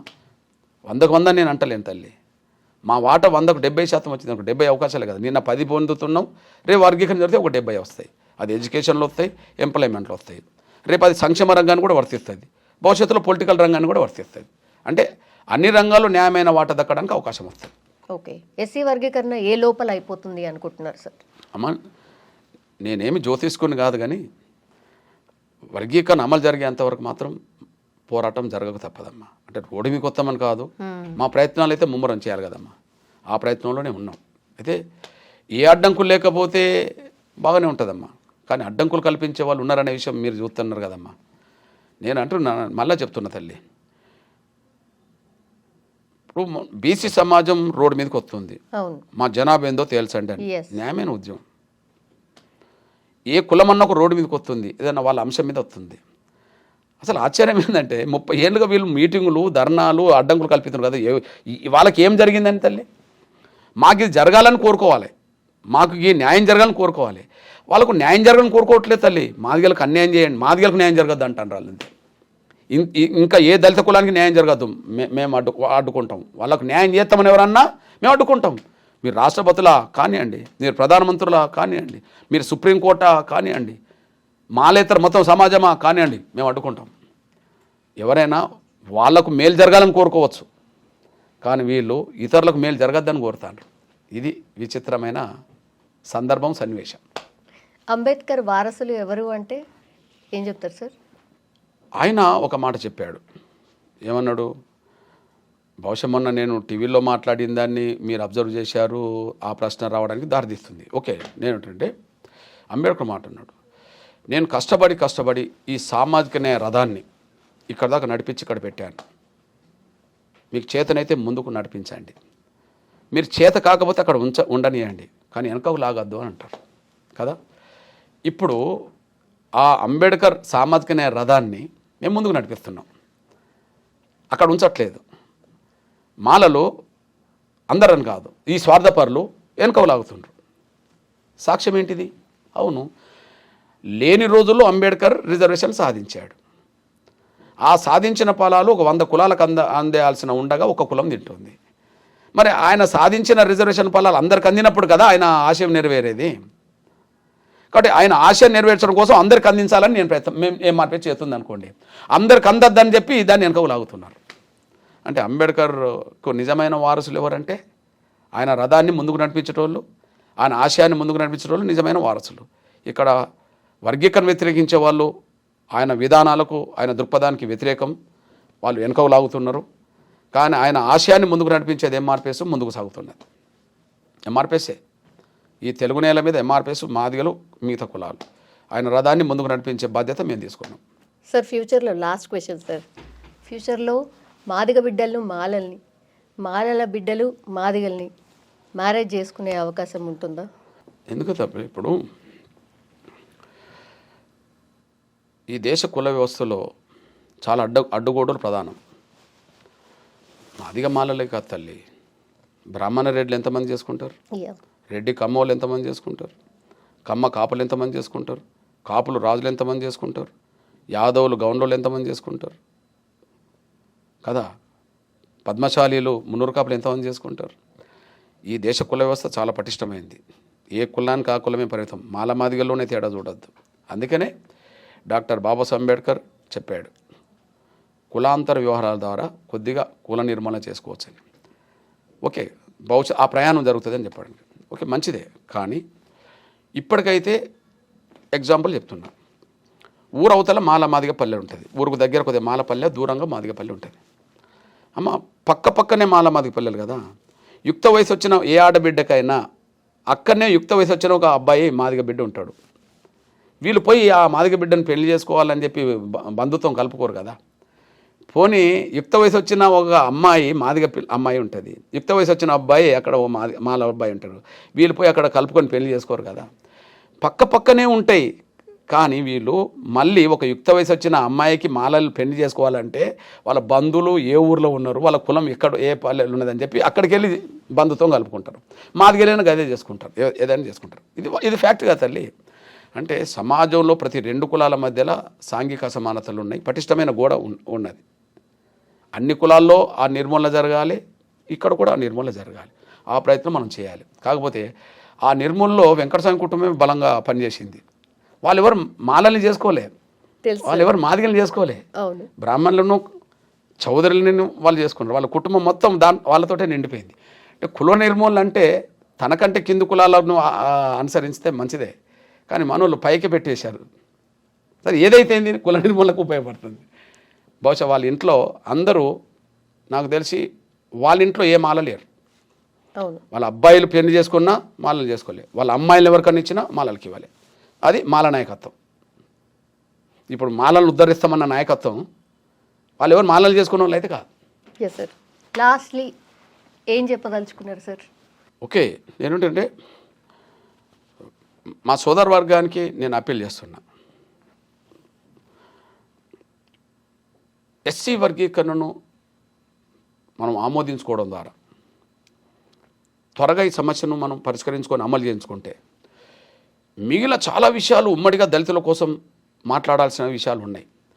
దళితుల సంఘం సమస్యల మీద, పేద వర్గాల సమస్యల మీద పోరాటం చేయాల్సిన అవసరాలు కూడా ఉన్నాయి. ప్రభుత్వాలు నొప్పించి మళ్ళీ మనం న్యాయం సాధించుకోవాల్సిన అవసరం ఉన్నది. 30 ఏళ్ళు దీని మీద ఉన్నాం. సమయం దొరికినప్పుడు సమాజం కోసం చేశాం. వాళ్ళు 30 ఏళ్ళు అడ్డుకోవడమే ఉన్నారు. వాళ్ళు ఇంకా వేరే పనే లేదు వాళ్ళకు. ఎవరికి వర్గీకరణ అడ్డుకోవడమే మొదటి పని, చివరి పని. కానీ ఎంఆర్పిఎస్కు వర్గీకరణ సాధించుకోవడం పనే, సమాజం కోసం కూడా చేయడం పని. ఈ రెండు చేసుకుంటూ వచ్చింది. అందుకనే ఇదని. కానీ రేపు నేను అంటున్నా, ఈ సమస్యను త్వరగా అంగీకరించి సోదరత్వంతో కలిసి రాగలిగితే నేను అందరితో కలిసి పనిచేస్తాను.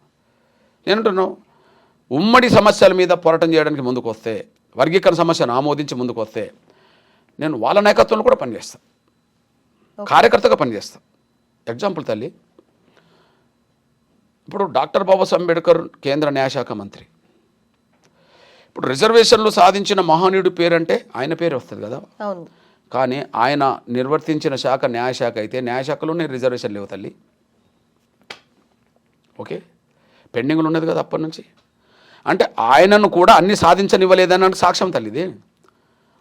ఆయన అన్ని సాధించి నా దళితులు బాగుపడాలని కోరుకున్న ఆ మహనీయుడే ఆయన సొంత శాఖలో, న్యాయశాఖలో రిజర్వేషన్ లేవు. మీరు చూడండి, కింద మున్సిపల్ కోర్టులో, జిల్లా కోర్టులో రిజర్వేషన్ ఉంటే ఎస్సీ ఎస్టీ పిల్లలు జడ్జిలుగా కనిపిస్తారు. హైకోర్టు, సుప్రీంకోర్టుకి వెళ్ళేటప్పటికి ఆ రిజర్వేషన్ లేవు. మరి కేంద్ర న్యాయశాఖ మంత్రి ఎవరంటే అంబేద్కరే. కారణాలు ఏమైనా లేవు. మరి అది పూర్తి చేసుకోవాల్సిన బాధ్యత, ఆ లోటును పూరించాల్సిన బాధ్యత మన తర మీద లేదా? ఓకే, పార్లమెంట్ అంటే లోక్సభ రాజ్యసభ తల్లి.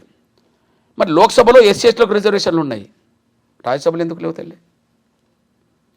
లోక్సభలో ఉంటే ఇప్పుడు 3 ఎస్సీలకు ఉన్నాయి తల్లి, ఇక్కడ తెలంగాణలో ఉన్నాయా?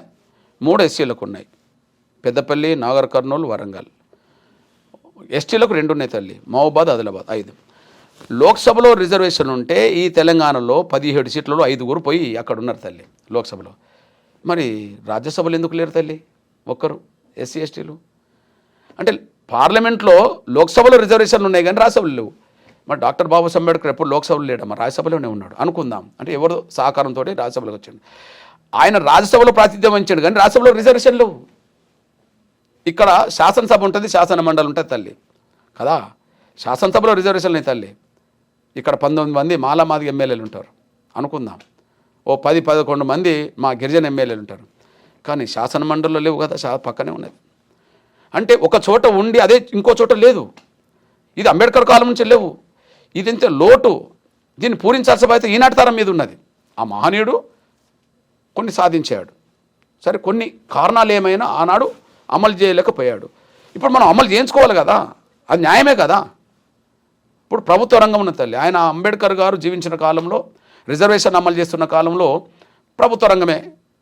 కానీ ఇప్పుడు తల్లి ప్రభుత్వ రంగాన్ని మొత్తం కుదిస్తూ ప్రైవేట్ రంగం పెరుగుతుంది. విద్యా ఉద్యోగ రంగాల్లో, ఉపాధి రంగాల్లో. ఇప్పుడు ప్రైవేట్ రంగంలో రిజర్వేషన్ లేవు కదా. మరి రిజర్వేషన్ లేకపోతే ఇక రిజర్వేషన్ లేకుండా తల్లి కాగితాల మీద ఉన్నట్టే, అమలు జరిగే వ్యవస్థ అంతా లేకుండా పోతుంది. మరి ప్రైవేట్ రంగంలో రిజర్వేషన్లు సాధించడం రాబోయే తరాలకు అందించాల్సిన బాధ్యత మనకు మీద ఉన్నది కదా. ఓకే, అతిపెద్ద అంశం అంబేద్కర్ భూమి జాతీయం కావాలన్నాడమ్మా. భూమి ఎవరి చేతులు ఉంటుందో పరిశ్రమలు వాళ్ళ చేతికి వెళ్ళిపోయినాయి, భూమి ఎవరి చేతులు ఉంటుందో వ్యాపారాలు వాళ్ళ చేతికి వెళ్ళిపోయినాయి, భూమి ఎవరి చేతులు ఉంటుందో రాజకీయం వాళ్ళ చేతికి వెళ్ళిపోయింది కదా. మనం 2 తెలుగు రాష్ట్రాల్లో ఏ వర్గాలు ఇప్పుడు రాజ్యం మీద ఉన్నాయో మనందరూ తెలుసు. ముందు భూమి మీద పట్టుగల వర్గాలే రాజ్యం మీద పట్టు సంపాదించినాయి కదా. మరి భూమి జాతీయం చేయమన్నాడు అంబేద్కర్, కాలేదు కదా తల్లి. పోనీ ఆ గొంతు మనం ఇప్పుదాం. దళిత వర్గాలు కూడా భూమి, అసలు ఉన్న భూమి చేజారిపోతున్నది. దళిత వర్గాలకు అప్పుడో ఇప్పుడు అసైన్మెంట్ భూములు ఉండే తల్లి, కానీ అవి కూడా మొన్న కేసీఆర్ ప్రభుత్వం వెనుకకు తీసుకున్న విషయం. పల్లె ప్రకృతి వనాల పేరుతో, శ్మశాన వాటికల పేరుతో, రైతు వేదికల పేరుతో, ఆ పేరుతో ఉన్నది తీసుకున్నది. కాంగ్రెస్ మేనిఫెస్టో పెట్టింది, కేసీఆర్ ప్రభుత్వం గుంజుకున్న అసైన్మెంట్ భూములను మళ్ళీ తిరిగి ఇప్పిస్తామని చెప్పి. 1 ఇయర్ కదా తల్లి, రేపు 7వ తారీఖు 1 ఎకరం ఇప్పియలేకపోయారు కదా. అంటే గుంజుకున్నది కేసీఆర్ ప్రభుత్వం, తిరిగి ఇప్పియంది ప్రభుత్వం. అంటే దళితుల చేతిలో కనీసం ఉన్న భూమి కూడా లేకుండా పోతుంది కదా. అంబేద్కరమో భూమినే జాతీయం చేయమంటే మన చేతిలో ఉన్న భూమి పోయే పరిస్థితికి వచ్చినప్పుడు మనం మౌనంగా ఉండాల్సిన పరిస్థితి ఎందుకు వస్తుంది? ఈ ఒక్క అంశం పరిష్కారం అవుతే 100 అంశాలకు పరిష్కారం మనం చూపెట్టవచ్చు.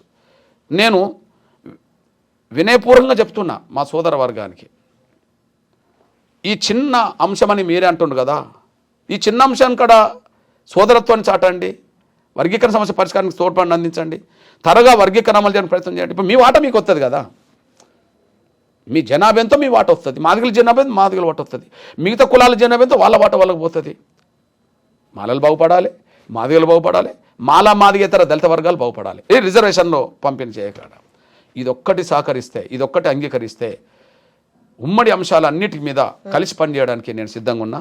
మీ నాయకత్వంలో పనిచేయడానికి సిద్ధంగా ఉన్నా, కార్యకర్తగా పనిచేస్తా. నాకేం బేసిజాలు లేవు.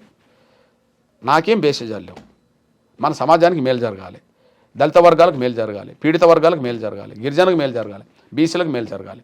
ఇప్పుడు ఉదాహరణ ఉన్నామా, ఇప్పుడు ఎస్సీ ఎస్టీలకు చట్టసభలో రిజర్వేషన్లు ఉన్నాయి, బీసీలకు లేవు కదా తల్లి. అవును, మన వర్గాలందరూ కలిసి వాళ్ళకర్త మాట్లాడాల్సిన అవసరం ఉంటుంది కదా. బీసీలకు చట్టసభలో రిజర్వేషన్ లేవు కదా. ఓకే, జనాభా 50% పైగా ఉన్నది బీసీలది. వాళ్ళ వాయిస్ పెంచుతున్నారు కదా సార్ ఈ మధ్య కాలంలో, మాట్లాడడం స్టార్ట్ చేస్తారు. నేనంటే ఒకరినొకరు తోడు ఉండాలి కదా తల్లి. నేనంటే దళిత గిరిజన వర్గాలు ఉమ్మడిగా ఐక్యమై బీసీలకు జరుగుతున్న అన్యాయాన్ని కూడా ప్రశ్నించే కాడ, వాళ్ళ కండకు నిలబడే కాడ ఉండాలి కదా అంటున్నాను నేను. అంటే ఈ భారతదేశంలో ఏ సామాజిక వర్గాలకు ఇప్పటికి అన్యాయం జరుగుతుందో, లేదా ఏ రంగంలో మన ఈ పేద వర్గాలకు అన్యాయం జరుగుతుందో వాటి అన్నిటిని అధ్యయనం చేసి లోతుగా పరిశీలించి కొన్ని అంశాలను ఎజెండాగా చేసుకొని ప్రభుత్వాల ముందు పెట్టి సమస్య పరిష్కారం కోసం ఉద్యమం చేయవచ్చు కదా. అంతిమంగా ఈ వర్గాలకు మేలు జరగడానికి అవకాశం ఉన్నది కదా. కాబట్టి నేను అప్పీల్ చేస్తున్నా, మా సోదర వర్గానికి అప్పీల్ చేస్తున్నా, దోసుకునే మనస్తత్వం ఉన్న వాళ్ళు కాదు, కొంత విశాల దృక్పథంతో ఆలోచించే నా మాల సామాజిక వర్గ సోదరులకు అప్పీల్ చేస్తున్నా. ఈ సమస్య పరిష్కరించుకుంటే ఉమ్మడి అంశాల మీద కలిసి పనిచేద్దాం. ఎగ్జాంపుల్ నేను ఒక 2 విషయాలు చెప్తాను తల్లి. ఎస్సీ వర్గీకరణ అమలు జరిగిన కాలంలో 2022లో ఎస్సీ ఎస్టీ ఉద్యోగస్తులకు ప్రమోషన్లో రిజర్వేషన్ కావాలని చెప్పి బషీర్బాగ్ ప్రాంతాన్ని 50,000 మంది ఉద్యోగస్తులతో దిగ్బంధం చేశామమ్మా. అప్పుడు టోటల్ మాదిగా గిరిజన ఉద్యోగస్తులందరూ వచ్చారమ్మా. అప్పుడు వర్గీకరణ అమలు జరుగుతున్న కాలంలో ఉమ్మడి అంశాల మీద దృష్టి పెట్టాం కదా. సింపుల్ విషయం. వర్గీకరణ లేకపోవడం వల్ల మళ్ళీ ఇది స్టార్ట్ అయింది అనుకో. వర్గీకరణ అమలు జరిగిన వెంటనే ఉమ్మడి అంశాలు దృష్టి పెట్టాం కదా. ఓకే, మొన్న ఎస్సీ ఎస్టీ అట్రాసిటీ యాక్ట్ రద్దు అయితే 2018లో తిరిగి నిలబెట్టడం కోసం దేశం మొత్తం ఏకం చేశామమ్మా. మాదిగా సంఘాలన్నిటి కలుపుకొని, గిరిజన సంఘాలన్నీ కలుపుకొని ఇప్పుడు మల్లికార్జున ఖర్గే గారిని వరంగల్ రప్పించామమ్మా సభకు. ప్రకాష్ అంబేద్కర్ అంటే అంబేద్కర్ మనమని వరంగల్ రప్పించామమ్మా. బాబు జగ్జీవన్ కూతురు మీరా కుమార్ని రప్పించామమ్మా. సిపిఐ డి రాజా గారిని రప్పించామమ్మా. ఢిల్లీకి వెళ్ళి ఏచూరు గారిని, రాహుల్ గాంధీని రప్పించామమ్మా. అంటే మనం కలిసి ఉంటే ఉమ్మడి అంశాలు పరిష్కారం అవుతాయనికి ఒక సాక్ష్యం అమ్మా. పోనీ ఎంఆర్పిఎస్ సొసైటీ కోసం కూడా ఏ సమయం దొరికినా సొసైటీ గురించి ఆలోచిస్తామమ్మా. ఎందుకంటే మాకు శక్తినిచ్చింది సొసైటీ. అన్ని వర్గాల మద్దతుతోటే ఎంఆర్పిఎస్ నిలబడుతూ ఇంత దూరం వచ్చింది. తిరిగి సమాజానికి చేసే ప్రయత్నంలో ఎన్నో ఉద్యమాలు చేసి ఫలితాలు సాధించామమ్మా. నిజంగా గర్వకారణం ఏంటంటే ఈ దేశంలో ఎక్కడలేని పోరాటాలు ఇక్కడ జరిగినాయమ్మా. తెలుగు నేల మీద సమాజం కోసం ఎక్కడలేని ఫలితాలు, పథకాలు ఇక్కడ వచ్చినాయమ్మా. నీకు ఆరోగ్యశ్రీ పథకం ఏ రాష్ట్రంలో ఉండదమ్మా. నీకు వికలాంగుల పెన్షన్ ఈ స్థాయిలో ఏ రాష్ట్రంలో ఉండదమ్మా. ఓల్డేజ్ పెన్షన్, విడోస్ పెన్షన్, ఇతరత పెన్షన్ ఈ స్థాయిలో ఎక్కడ ఉండదమ్మా. తెల్ల రేషన్ కార్డు ఇక్కడ 6 కిలోలు అమ్మా. దేశంలో ఎక్కడ 6 కిలోలు ఉన్నాయమ్మా. ఇవన్నీ పోరాట ఫలితాలమ్మా. ఎవరు చేశారంటే ఎంఆర్పిఎస్. ఎందుకు చేసింది? ఎంఆర్పిఎస్ బలపడడానికి సమాజం తోడున్నది. శక్తి ఎంఆర్పిఎస్కి ఎదిగినప్పుడు మళ్ళీ తిరిగి సమాజానికి మేలు జరగాలి. ఇట్లా చేసుకుంటూ వచ్చామ్మా. మీరు కొంత సోదరత్వాన్ని చాటే ప్రయత్నం నా సోదరవర్గం చేయగలిగితే, శత్రుత్వాన్ని పెంచుకోకుండా ఉండగలిగితే ఖచ్చితంగా ఉమ్మడి పోరాటాలు చేయడానికి మనం సిద్ధంగా ఉన్నాం. మీ నాయకత్వం చేయడానికి నేను సిద్ధంగా ఉన్నా. కలిసి పనిచేద్దాం. లాస్ట్ వర్డ్, కలిసి పనిచేద్దాం. కలిసి పనిచేద్దాం. Yes, thank you sir. సమస్యకు సహకరిస్తే. థ్యాంక్ యూ థ్యాంక్ యూ తల్లి.